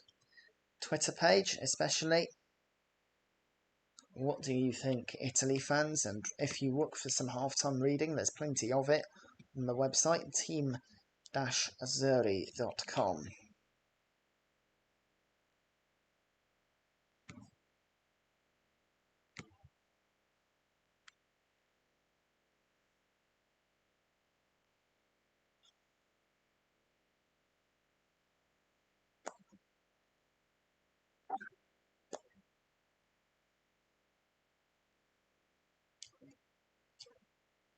Somebody who I've been impressed with today is Spinazzola.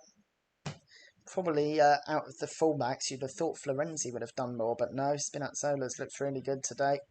He is 28, the Roma man, making his 15th appearance. Picked ahead of Emerson, and justified well with this performance. And Spinazzola's had all his injury issues. You'd think that maybe if he didn't, he'd had such a glittering career.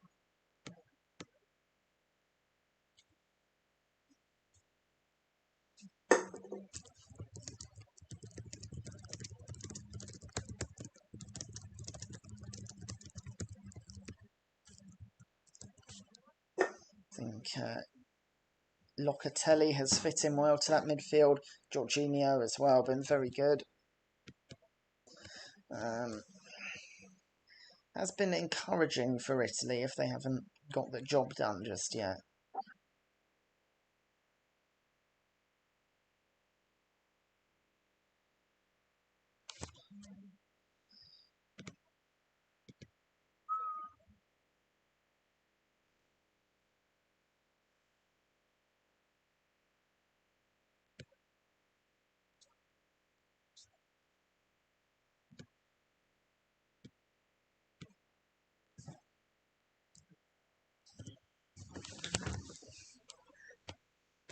Well, something else that I found amusing, the little car that took the ball to the centre.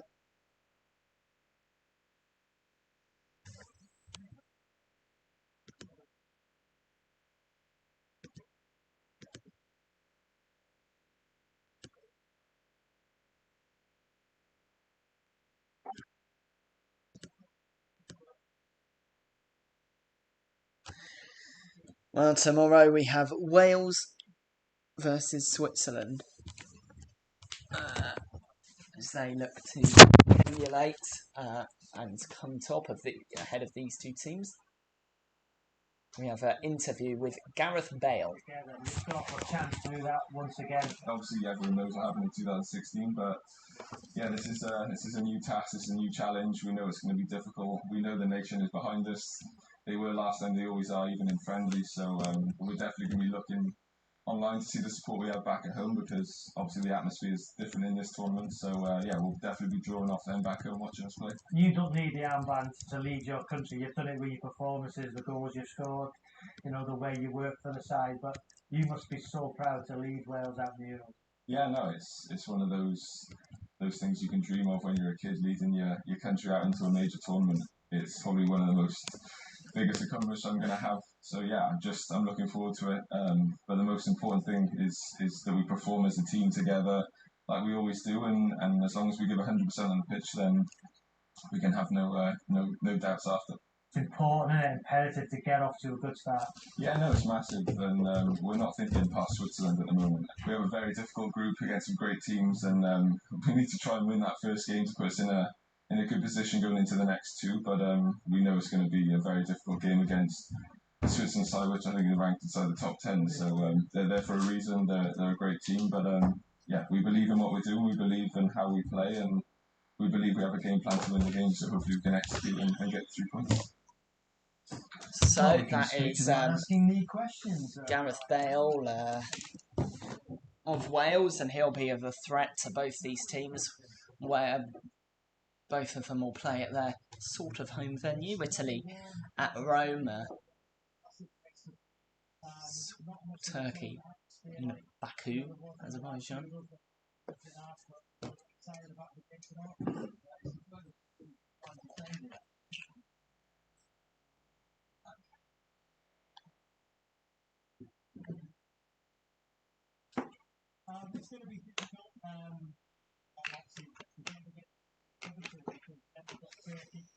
When Wales play Switzerland, it could be the game that decides who comes third in the group.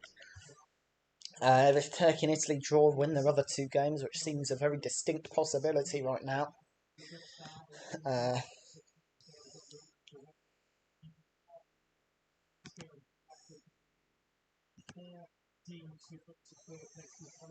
And who comes third could be crucial in Group A.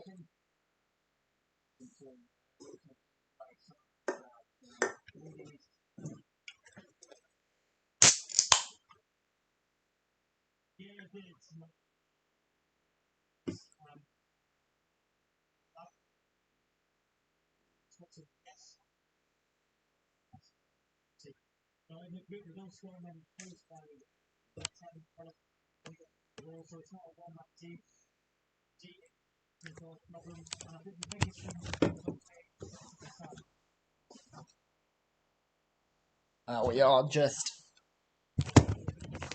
2 minutes away from the second half now.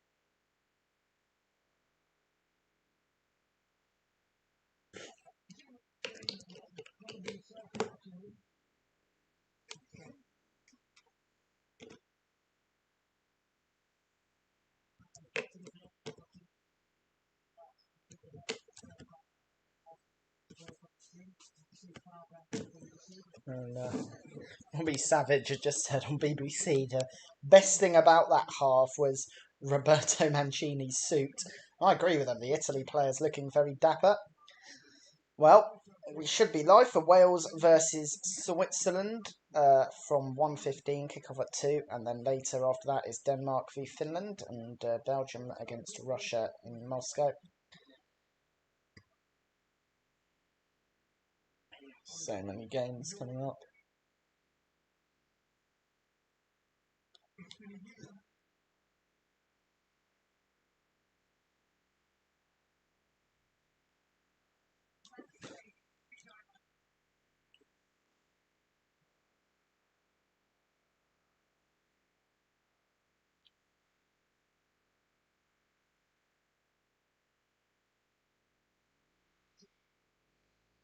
So, 45 more minutes and about to start the second half.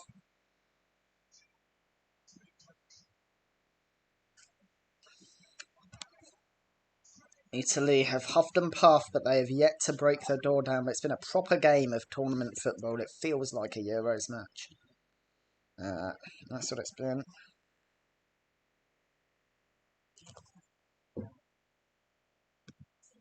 Oh, Cengiz Under returning to Rome, and here at the Stadio Olimpico, where he used to ply his trade. Start. Could Di Lorenzo be coming on as well? Let's just have a look.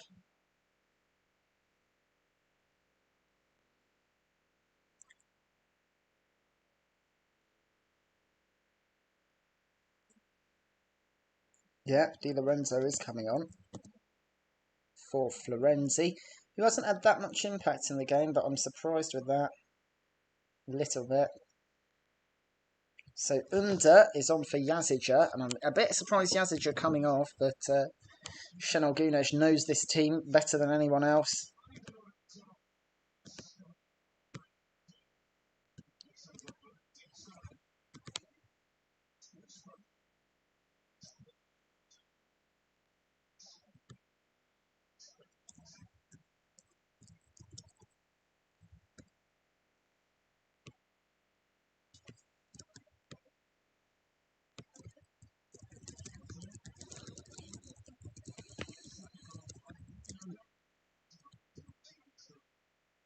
So we are back underway, and it is Turkey 0, Italy 0 here. It's an exciting game in the first half, and we will hope to see the same excitement.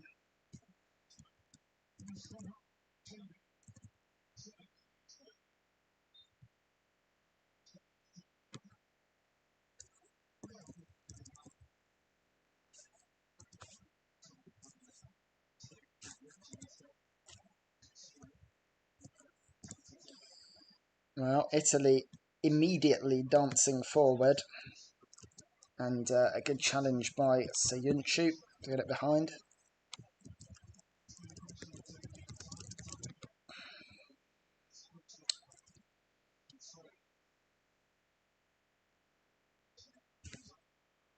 Another corner for Italy then.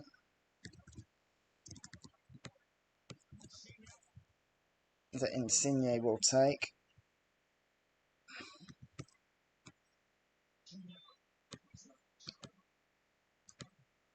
And short corner wasted. Berardi offside. That was a complete waste.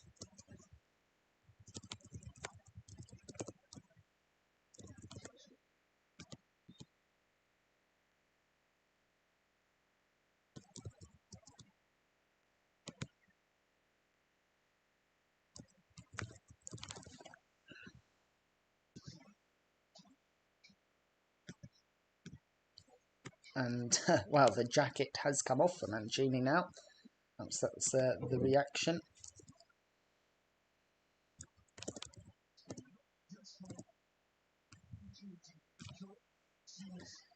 And Turkey coming forward for the first time. Yilmaz losing out. And it's absolutely fired away.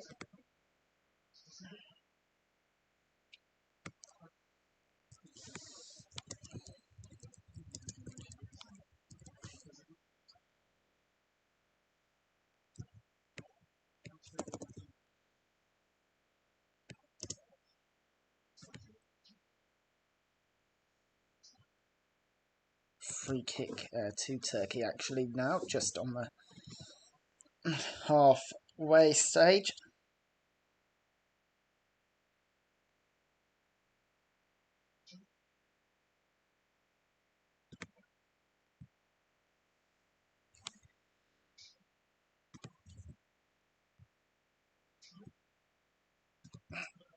And forward come Turkey again. Here's Burak Yilmaz.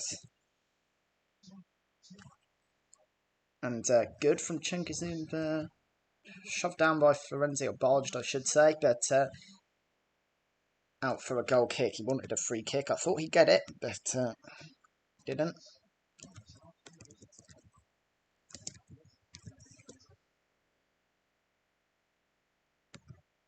Di Lorenzo didn't get the ball, so can be a bit lucky.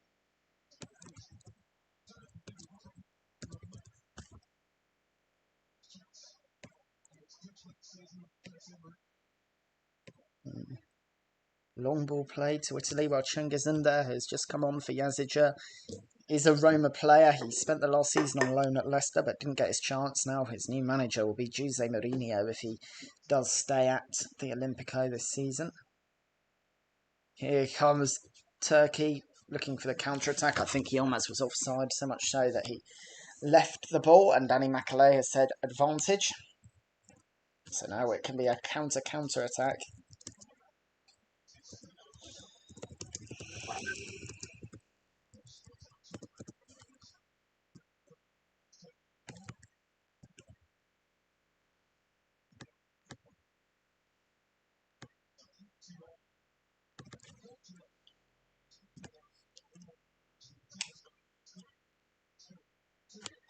Looks like there's been a coming together. Umut Merash and Barella. Not actually sure who was in the wrong there. But, well, Umut Merash is down, as was Barella. Barella now helped up, although he's still limping. But Merash is saying, bring on the physios. Looks like there's been a graze to his hip, or just the area above his hip. Cyrus torso.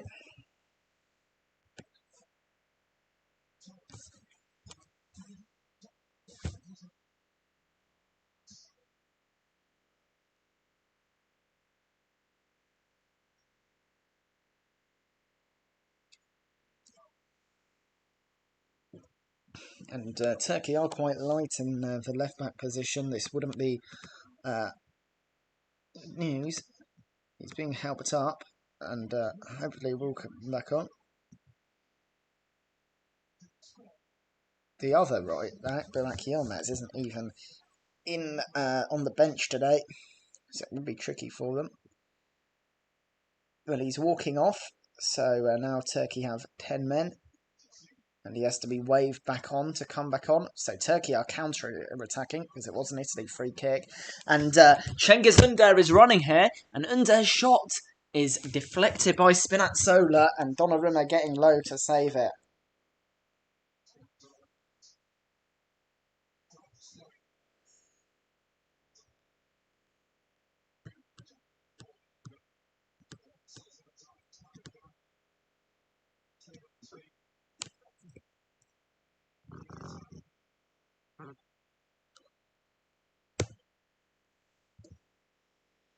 Well, pass accuracy, Italy 87%, for Turkey just 79%. They've only completed 157 passes. Italy have completed 349. And a long one by Italy over the top, and headed by Özcan Çakır. It's dealt with.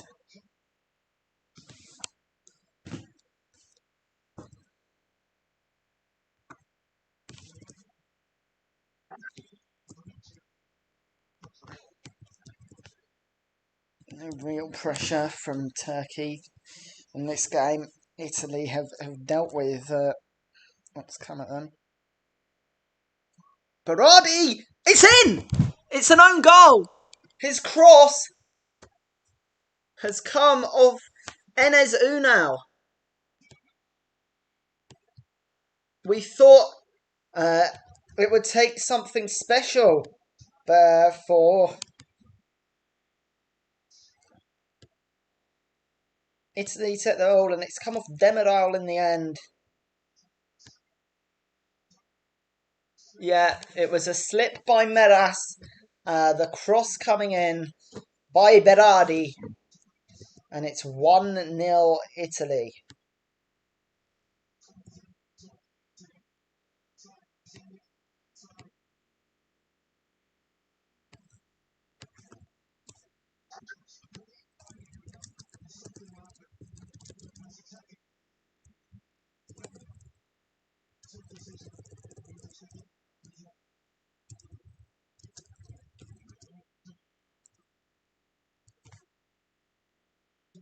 And now, can Italy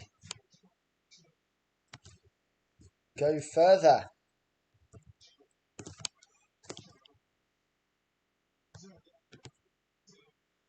And it's now Turkey 0, Italy 1. And will it make Turkey have to go forward? It took a bit of bad luck, but Italy have finally broken down the door with a goal from Merih Demiral.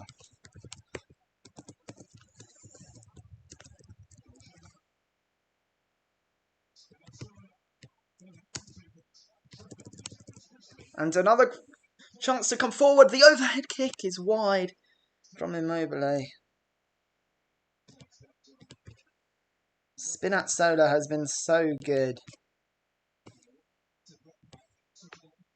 Coming forward, putting the ball in again. That shot saved by Çakır.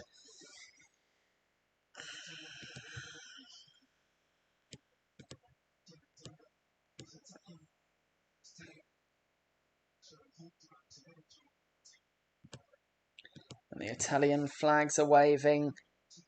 A traditional chant being sung.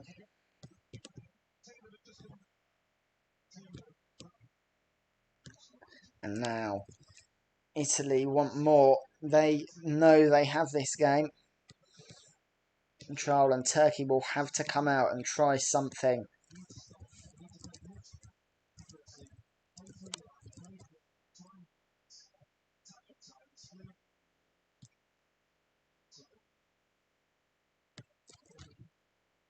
Looks like Barella's picked up a knock. That's the last thing Italy need, is another problem in the centre of midfield.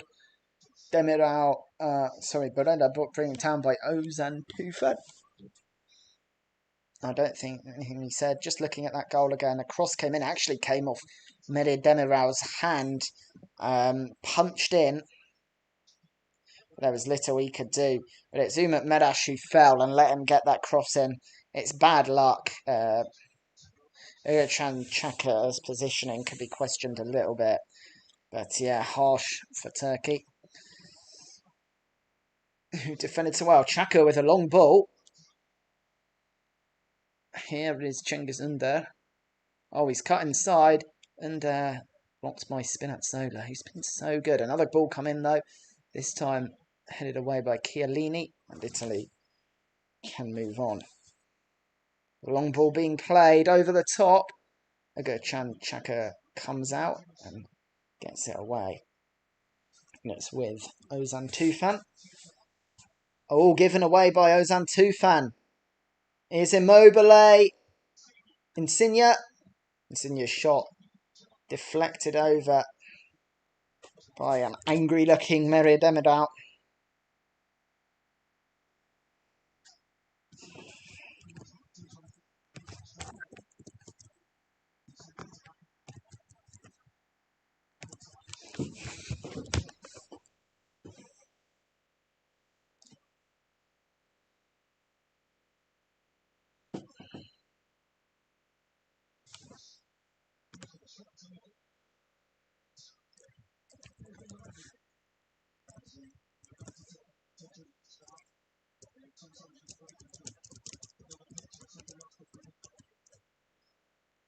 Ball coming in from Insigne.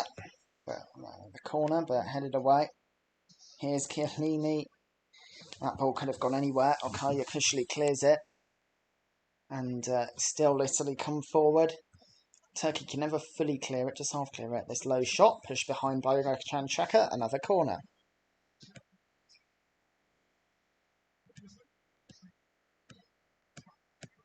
And Turkey's players backing off, inviting them to shoot.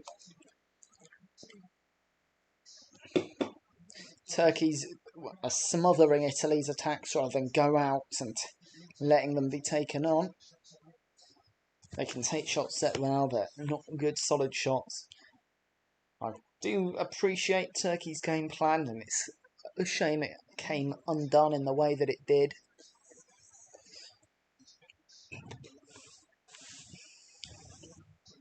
Well, then it comes corner from Berardi, but Turkey deal with it, and Italy do still have it. It's with Spinazzola.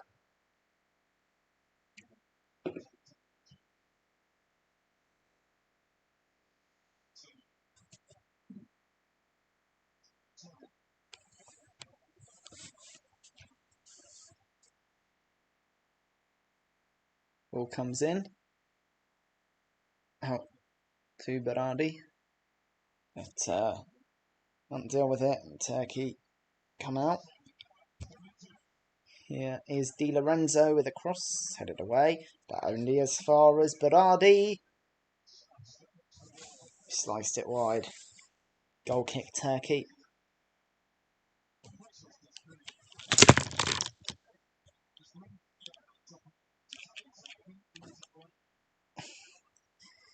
Well, Italy just pushing forward, not giving Turkey a chance to get back into the game.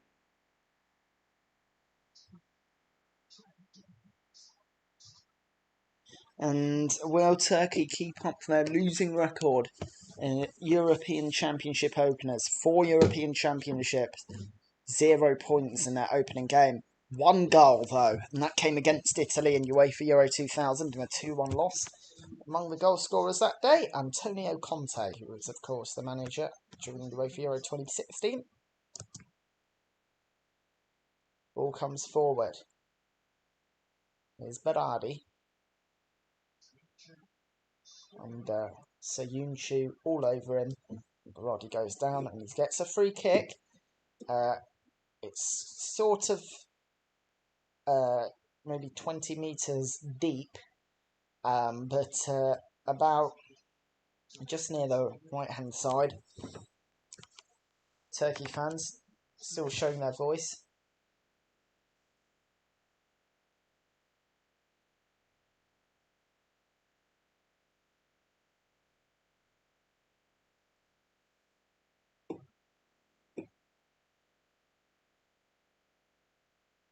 Insigne with the ball.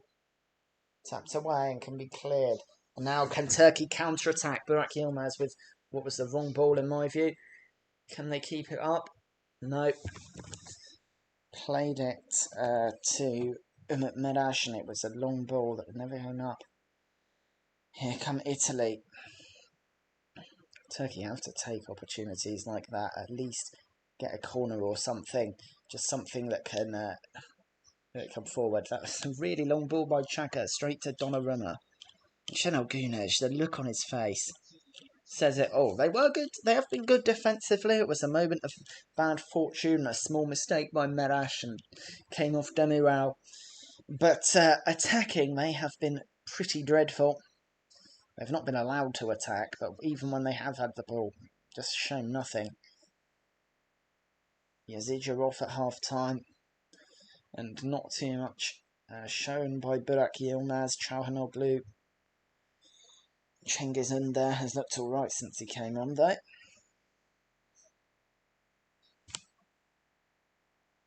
Ball taken by Di Lorenzo, headed away by Soyuncu. Here's Berardi.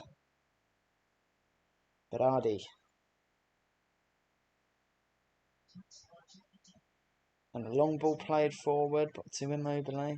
But Immobile's offside. Some respite for Turkey, but now will Xhaka at least try to keep the ball, or will he just smash it long again? That was quite a close offside, but I think it was offside. Immobile from Soyuncu.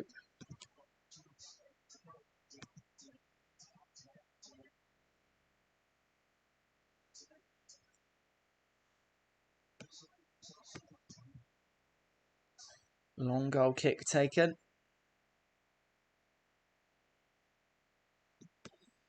Here's Okay Yakushli. Brought down. Free kick.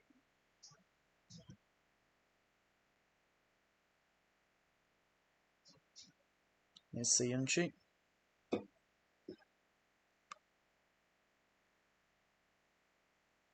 1-2 with Demiral.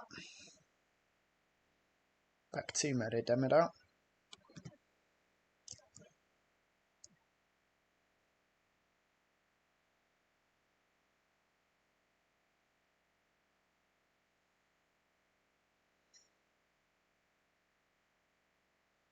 Here's Celik. Jorginho blocked it. Here's Insigne. Smothered by Yakushli. And wow, Italy win it back. I thought that'd be a free kick, there wasn't. But it's out for a throw-in.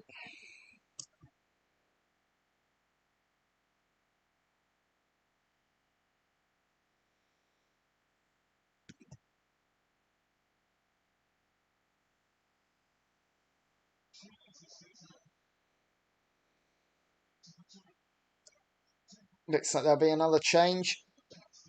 Ozan Tufan hasn't really done much today, and he's replaced by Kaan Ayhan, who's considered one of the leaders in this Turkey side. And Okay Yakushlu is, well, he looks shattered, to be honest. He's replaced by Irfan Can Kavechi.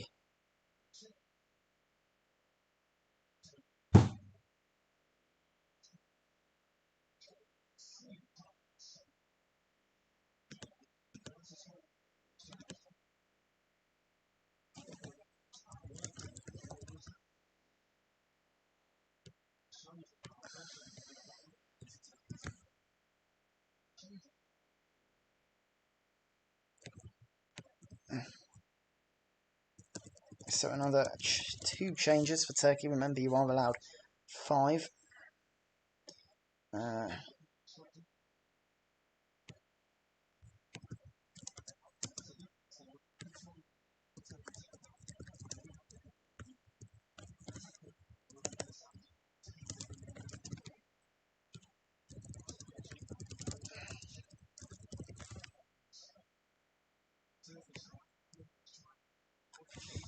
And Italy come forward again.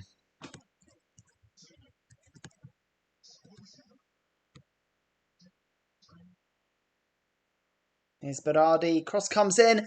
Out deep. Insigne chests it. Volley down. Good save by Chaka. 2-0. Ciro Immobile puts the result beyond any reasonable doubt already, you'd have to say.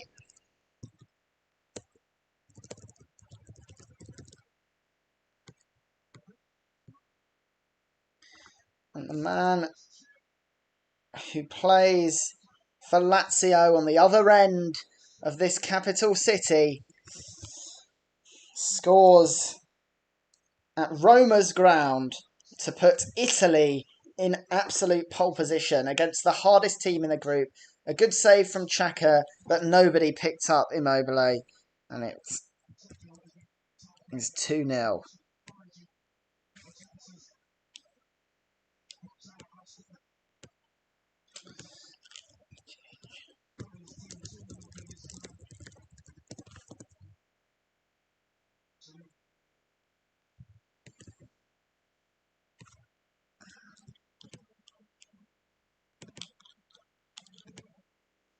So, Turkey 0, Italy 2. It's not over yet, but, wow.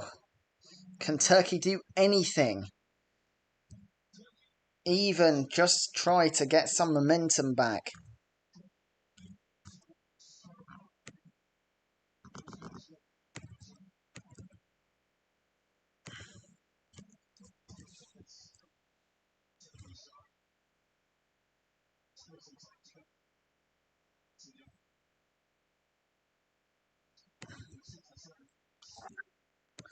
Immobile today has had 6 shots and 2 of them on target, but none as important as that one. He's gotten his goal, and he's made the difference.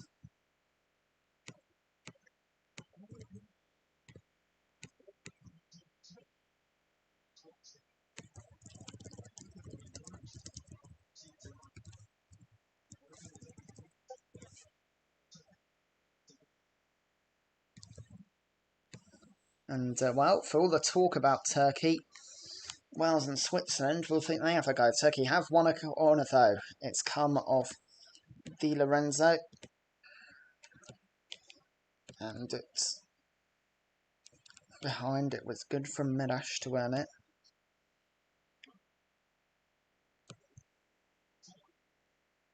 And it comes, Çalhanoğlu. Free kick. There's a shove in the area.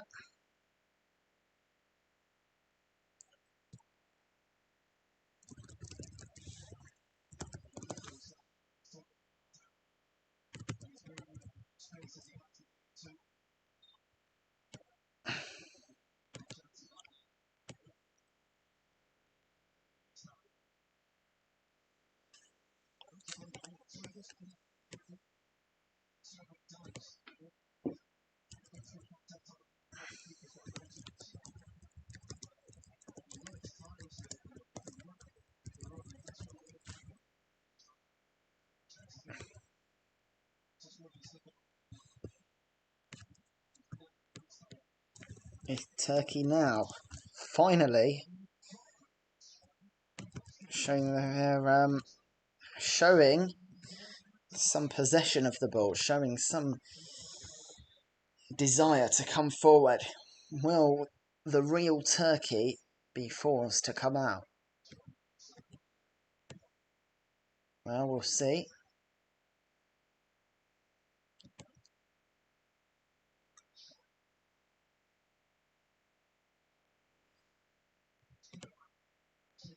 Merash with the ball. Here's Cengiz Ünder. It's in a dangerous position. It's in the box. Here's Burak Yilmaz. Celik. Blocked, and Italy now having to show their defensive prowess. Having to dig in a bit more. And that's what Italy will want to see.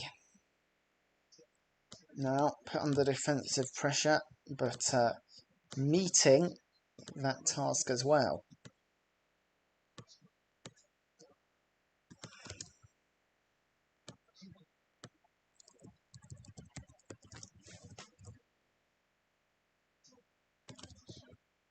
forward coming. Barella probably should have done better there, to be honest. But easy out. And Turkey now. Xhaka is passing the ball short. But when you pass short, you do risk losing it in an advanced position. Here's Jorginho. Di Lorenzo.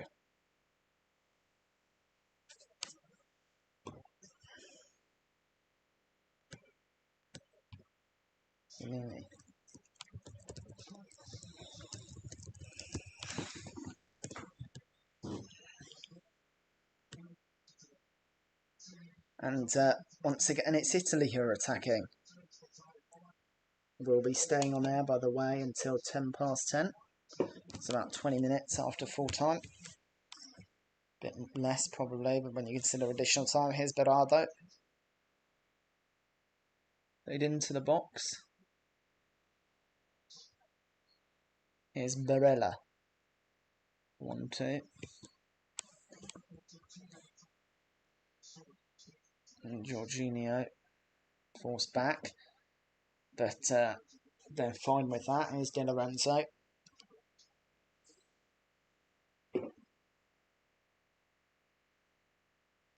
Interesting ball forward to Berardi, but claimed by Ugo-chan Xhaka. And Chala Siyunchu. Easy out. Throw into Turkey.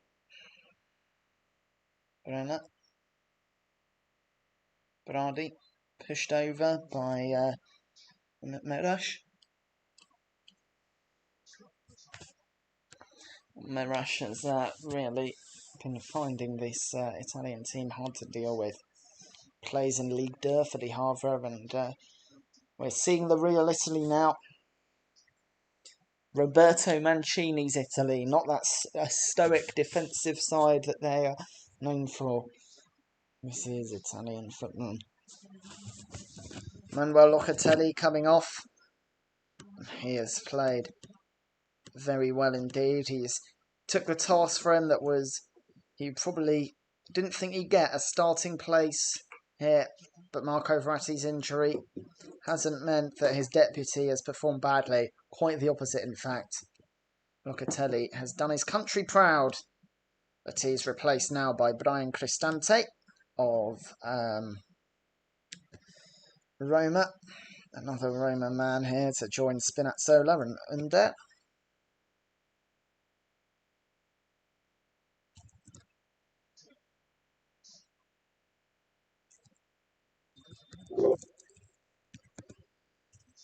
Insigne puts the free kick in.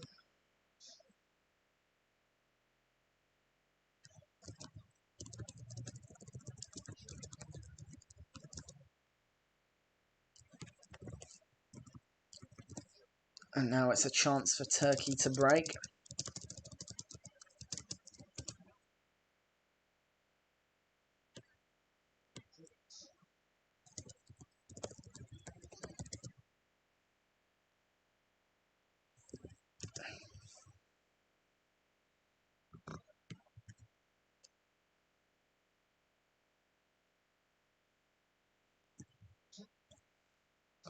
Ball played in. And it was a bit risky. You could see an unhappy accident happening there for Italy. But Donnarumma was there to claim it. Just a ball put in the box.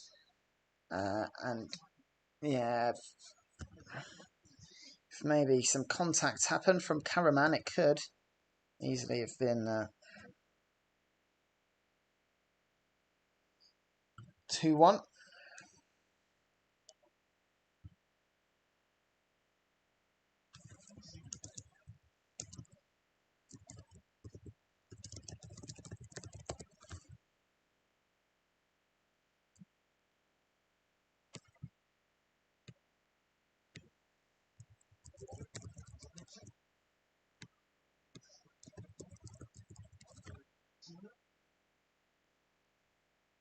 Looks like Dervishoglu is about to come on for Turkey and Brentford man.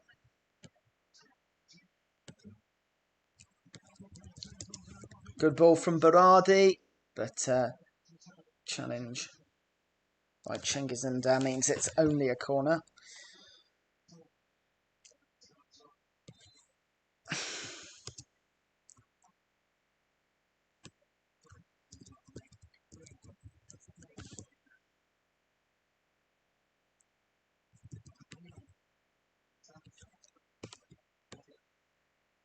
And yeah, another change.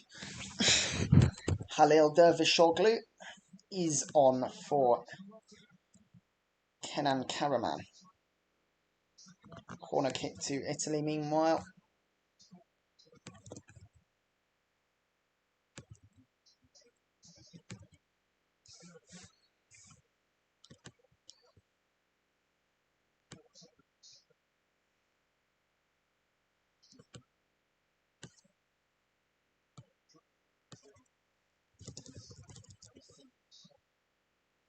Turkey do need bits of a miracle now to get anything from this.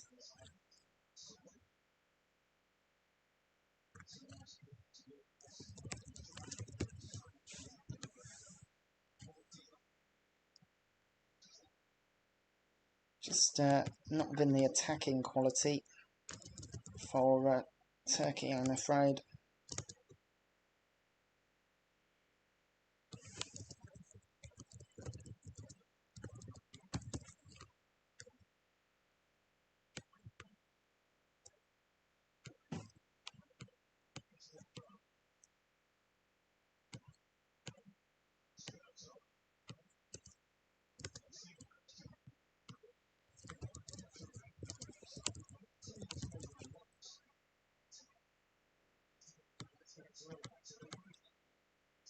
Forward coming Barella. And the tempo has changed a bit, slowed a bit down. But I think it will be Italy that's happy with it. Here's Berardi though, in the box again. Barella. Looks like it's offside.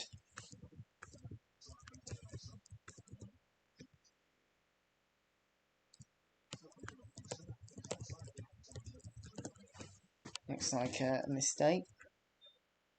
I don't think that was offside. Oh well. No real harm done. That is why that they waited to making the decision, just in case it was a mistake. It could go to VAR.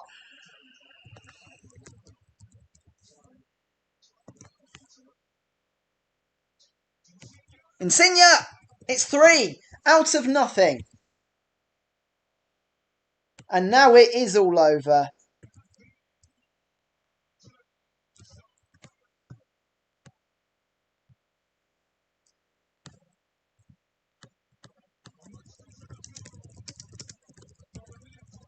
And in the second half, Italy have been brilliant, and Insigne gets his goal, and he's deserved it. Not only does it have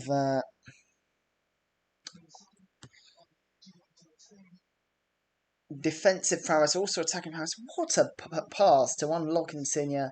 It came from a poor goal kick from Çakır. Giving it away, and just 3 or 4 passes have made the difference. Absolutely unbelievable.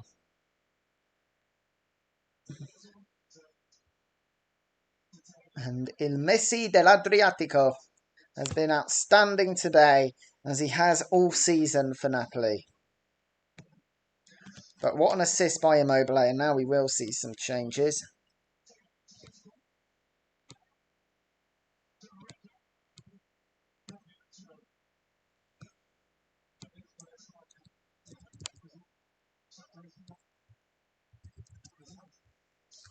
And Insigne will get a chance to soak up the applause. He's replaced by Federico Chiesa.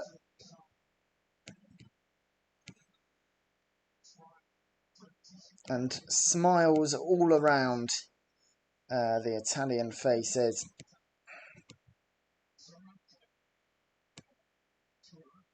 And Belotti is coming on for Immobile as well. This now gives them Italy a luxury of letting the players that didn't get the start today to show what they're about.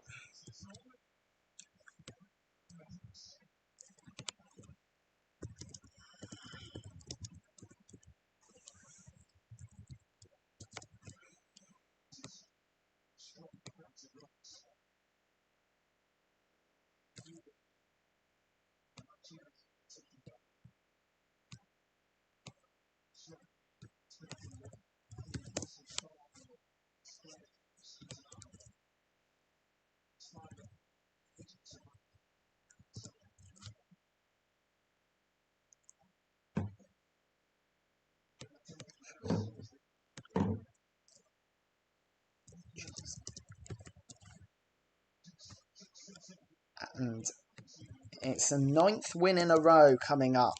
A 9th win in a row without conceding a goal. Roberto Mancini has proven that he is an absolutely special manager. Could this Italy side go all the way? Well, they've been touted as dark horses. I don't think there's any dark horse about them anymore.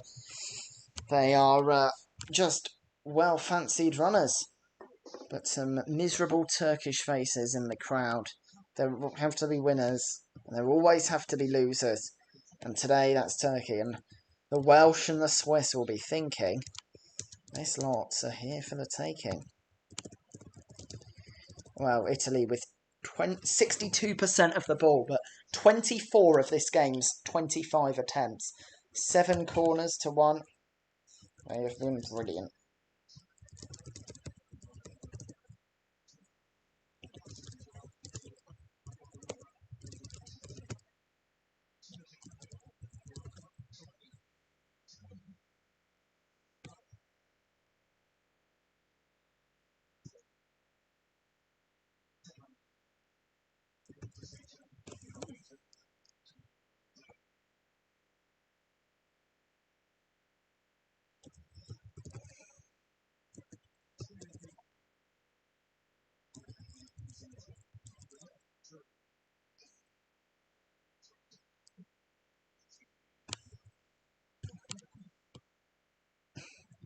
And, well, the camera has zoomed in on people in the crowd.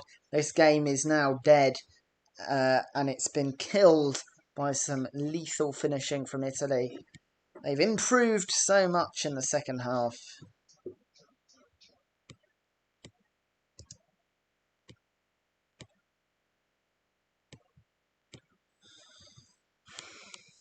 Foul by Soyuncu there. He was pretty ordinary today. He's gone in and just unable to deal with the defence.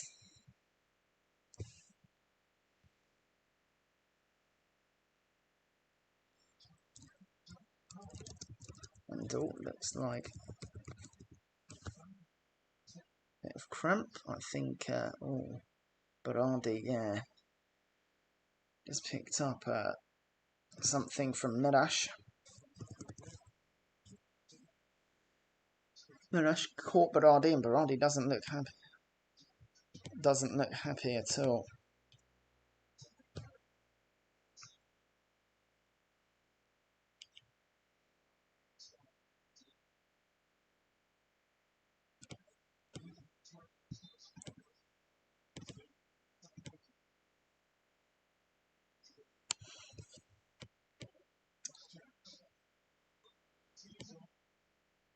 And, well, looks like Berardi is coming off, and I think it will be, yeah, it's Bernardeschi coming on.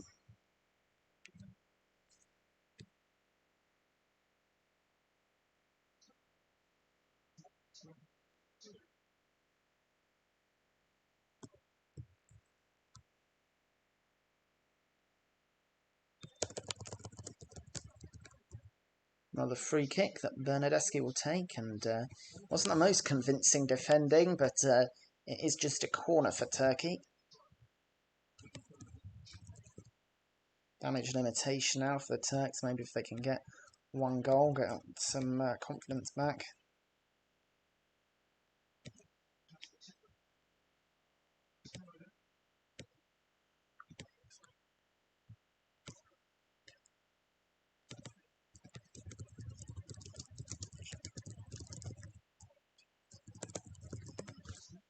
It comes in from Bernardeschi.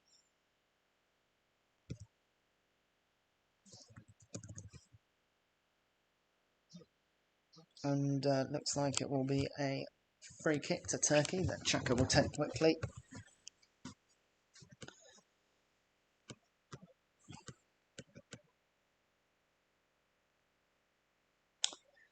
Just 5 minutes to go. It's Turkey 0, Italy 3. And the game has been how the scoreline suggested, to be honest.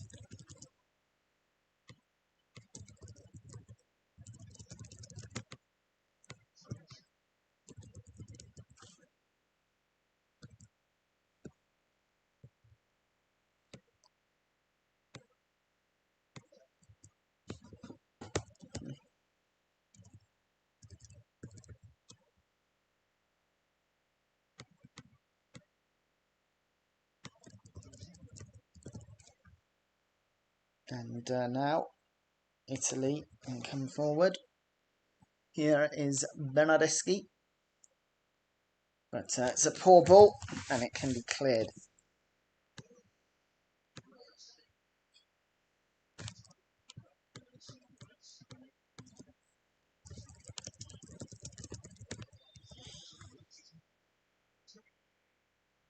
And oh, there's a yellow card there for Soyuncu.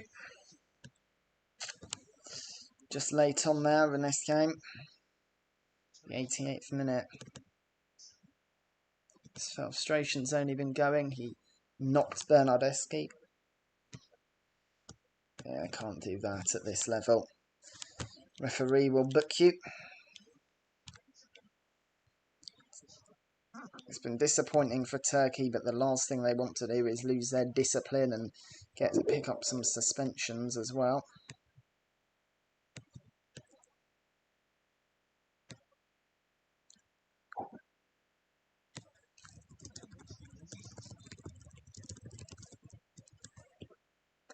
Bernardeschi putting the ball in the box. Well, he tried to, but he just overhit a bit. Out for a goal kick.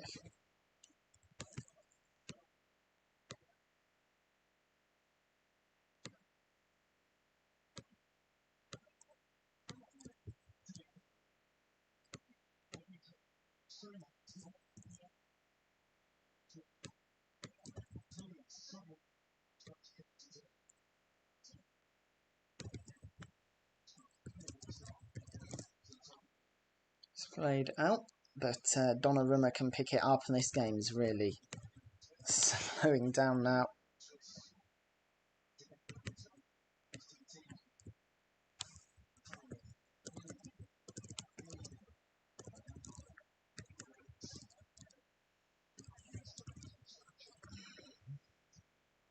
And another yellow card.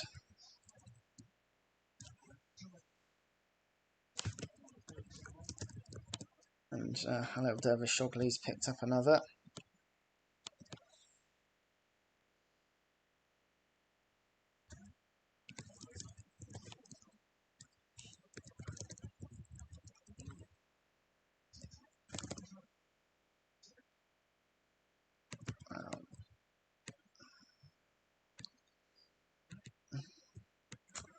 We're now in the 90th minute.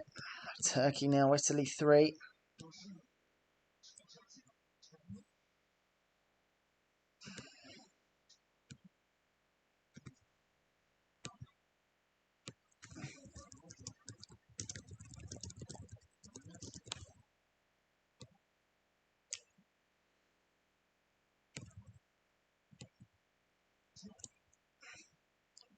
As we are now in injury time.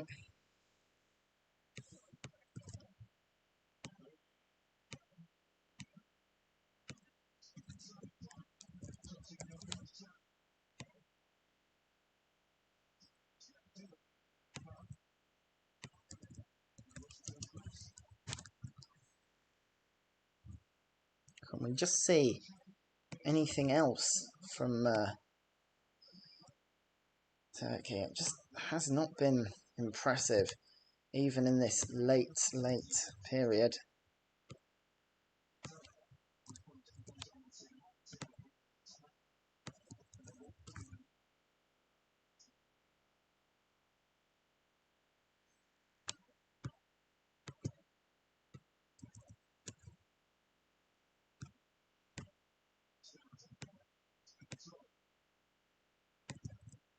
Just haven't shown it. Doesn't look like they will show it.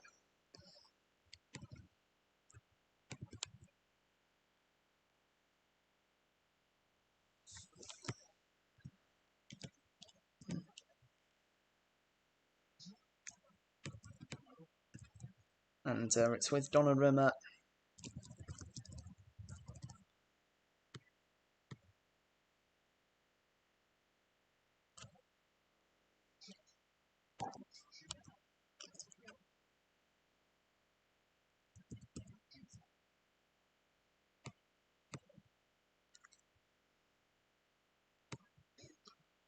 It's forward to Çalhanoğlu. But great tackle by Chiellini as Italy protect their clean sheet. It is still a corner.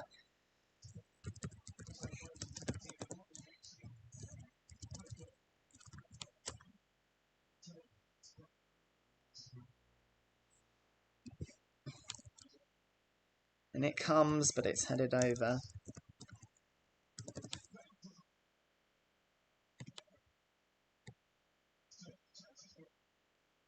And Turkey have had a last chance, but it went the same as the rest of the second half for them.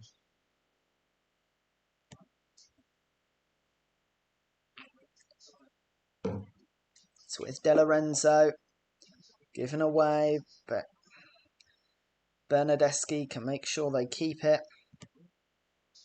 And is there a chance for one more push forward? Here we are, nearly played the 3 minutes.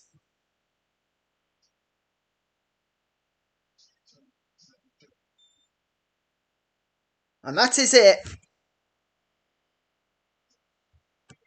It's over, and the Italians celebrate.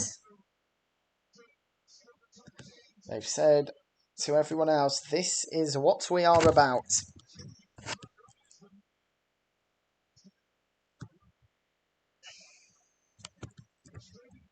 An easy win after a frustrating Turkish defence kept them out.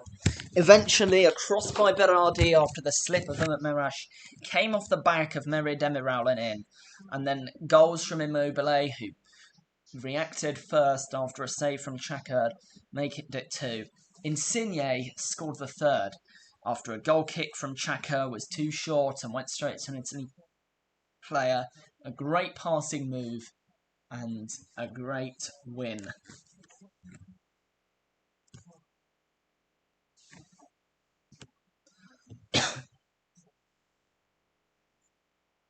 And the Italian players take a huddle.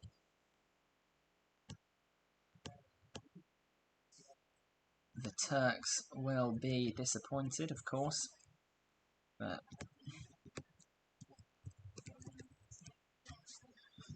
everything went right for Italy today in the end. And sent a message to the rest of Europe. They were just absolutely brilliant. Could they be winning their first European Championship in 53 years?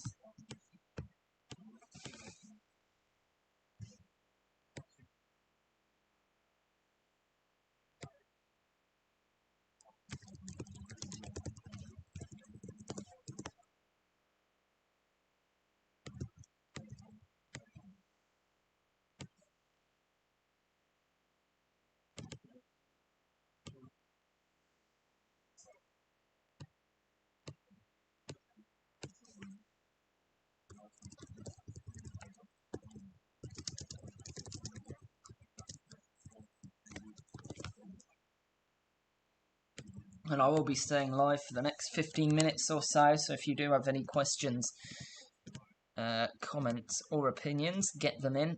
And,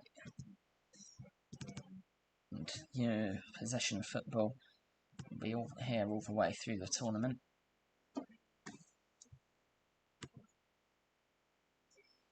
Just looking at them stats and every statistics showing shots. Italy dominated 72 corners. The only thing Turkey had more of was bookings, those 2 late yellow cards at the end. But the Italian fans, I don't think they want to go home. They'll have to in the end.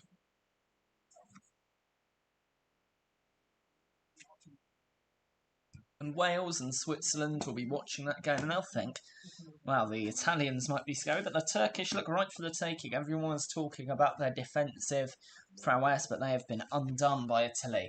Is it that Turkey are ordinary, though, or just that this Italian team and this manager are a special combination?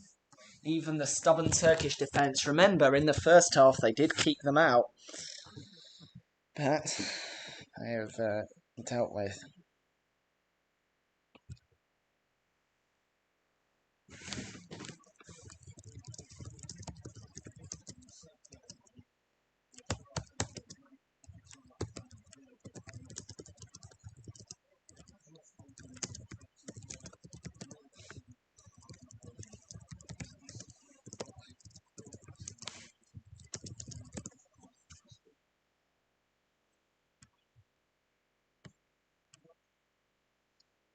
So, let's just have a look at what offerings the world of football has tomorrow. Wales versus Switzerland, and that is an exciting one. Denmark v Finland as well. And Belgium versus Russia.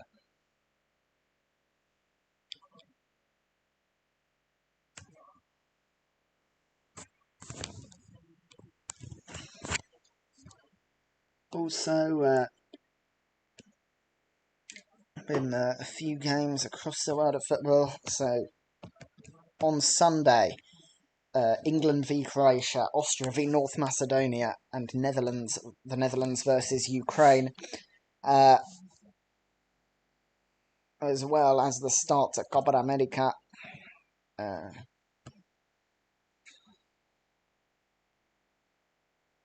As Brazil play Venezuela and Colombia play Ecuador. Let's have a look at that inlay play goal. Good save by Chaka, and no one was marking him. And put it in the back of the net. He was just in so much space. Insigne, Spinazzola, who himself was brilliant. And actually, Immobile showing really good striker's instinct to put it in there.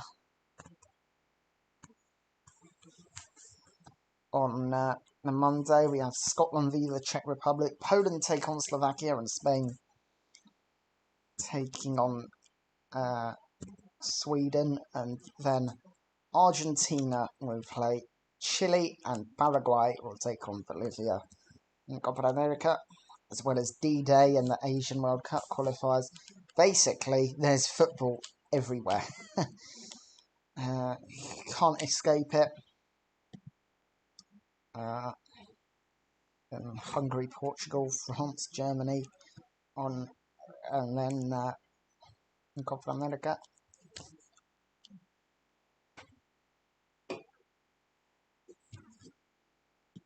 There is just all the football all the time.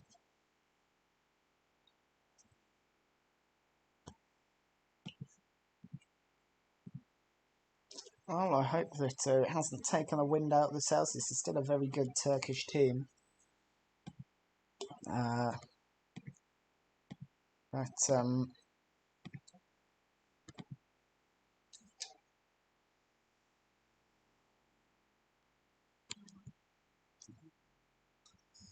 They've been undone in the end.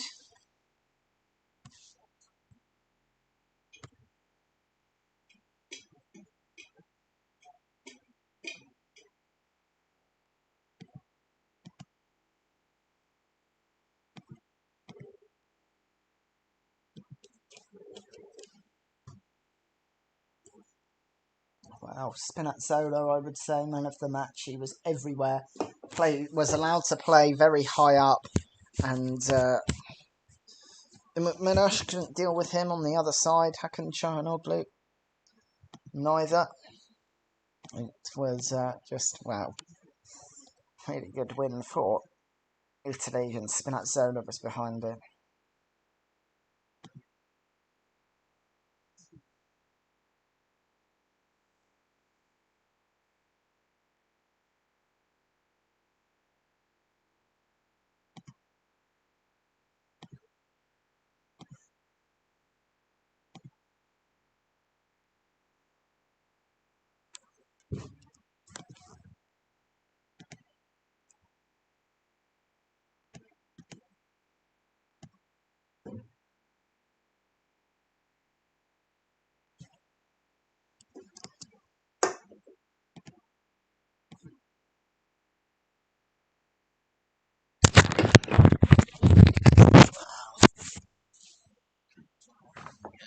is be here for the next 10 minutes or so. If you have any last questions or comments or opinions to ask.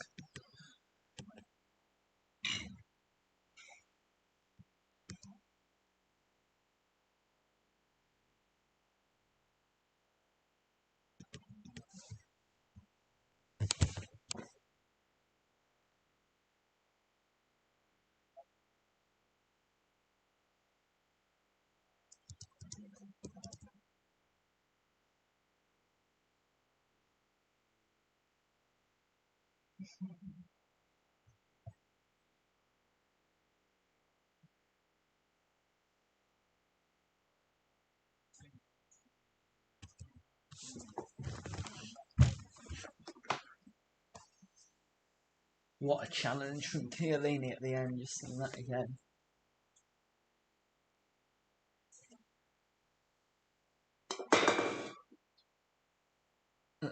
Big smile from every part of the Italian defence, midfield, attack, goalie. Everybody just playing so well.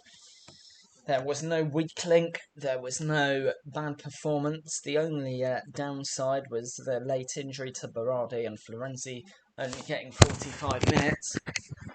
But such a good performance. Bella d'Italia, you might say.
Now, I do wonder though, Turkey, they're a good side, even if they were made to look ordinary. But they were made to, they did let Italy play. You wonder if they play against another team of warriors, Spain, Germany, England, whether it will be the same story.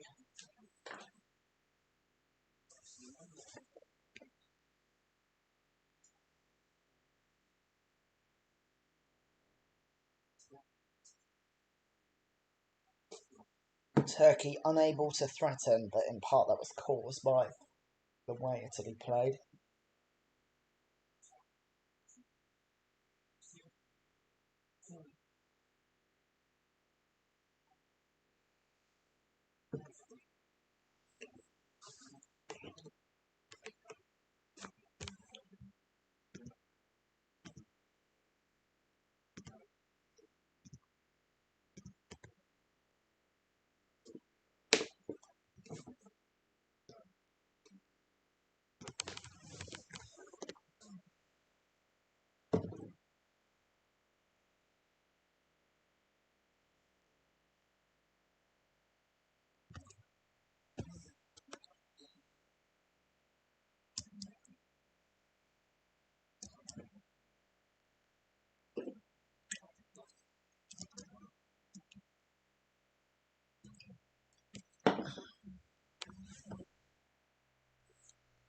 Well, the pundits I mentioned the other day, Cesc Fabregas, Rio Ferdinand, Alan Shearer, all great players in their own right, in their own time. All of them waxing lyrical about how good this Italy side was.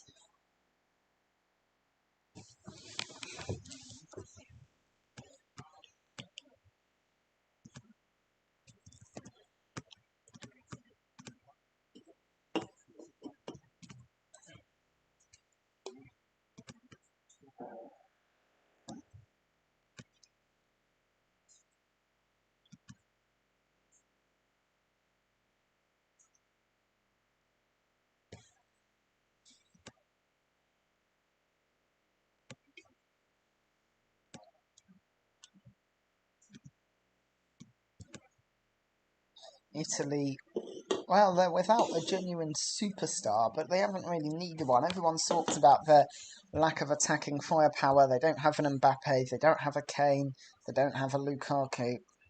Hasn't mattered.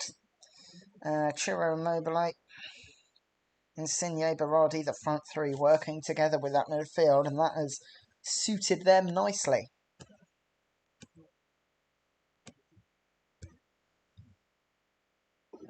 It's the first time Italy have ever scored 3 in the Euros.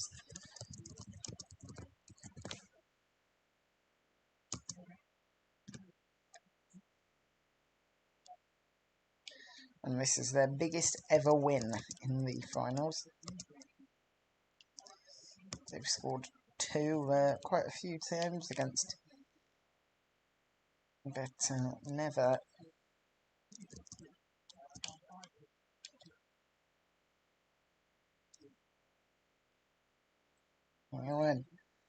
Well, 3 games tomorrow, so we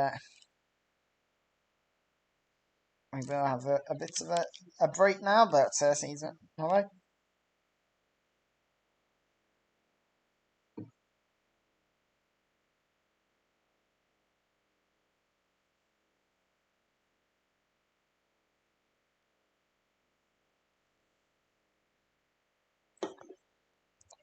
Italy have got past the group stage every time they've qualified, so the lot since 2004, where they didn't get past that group in Group C, despite going unbeaten the whole tournament against Denmark and Switzerland, as well as Bulgaria.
Well, Italy have sent a message to the rest of Europe. It's a chance for Wales, Switzerland, Denmark, Finland, Russia, and of course, Belgium to tomorrow. And it'd be Belgium that'd be expected to do so, more than anyone else. 3 goals from Italy today that made the difference. An own goal from Merih Demiral, as well as finishes from Immobile and Insigne. Could they go all the way for the first time since 1968? How will their other Group A enemies, Wales and Switzerland, react? That's coming up tomorrow. Other big games, England v Croatia on Sunday, Scotland versus the Czech Republic on Monday. There's so much action here at the Euros. But I'll see you tomorrow. Goodbye.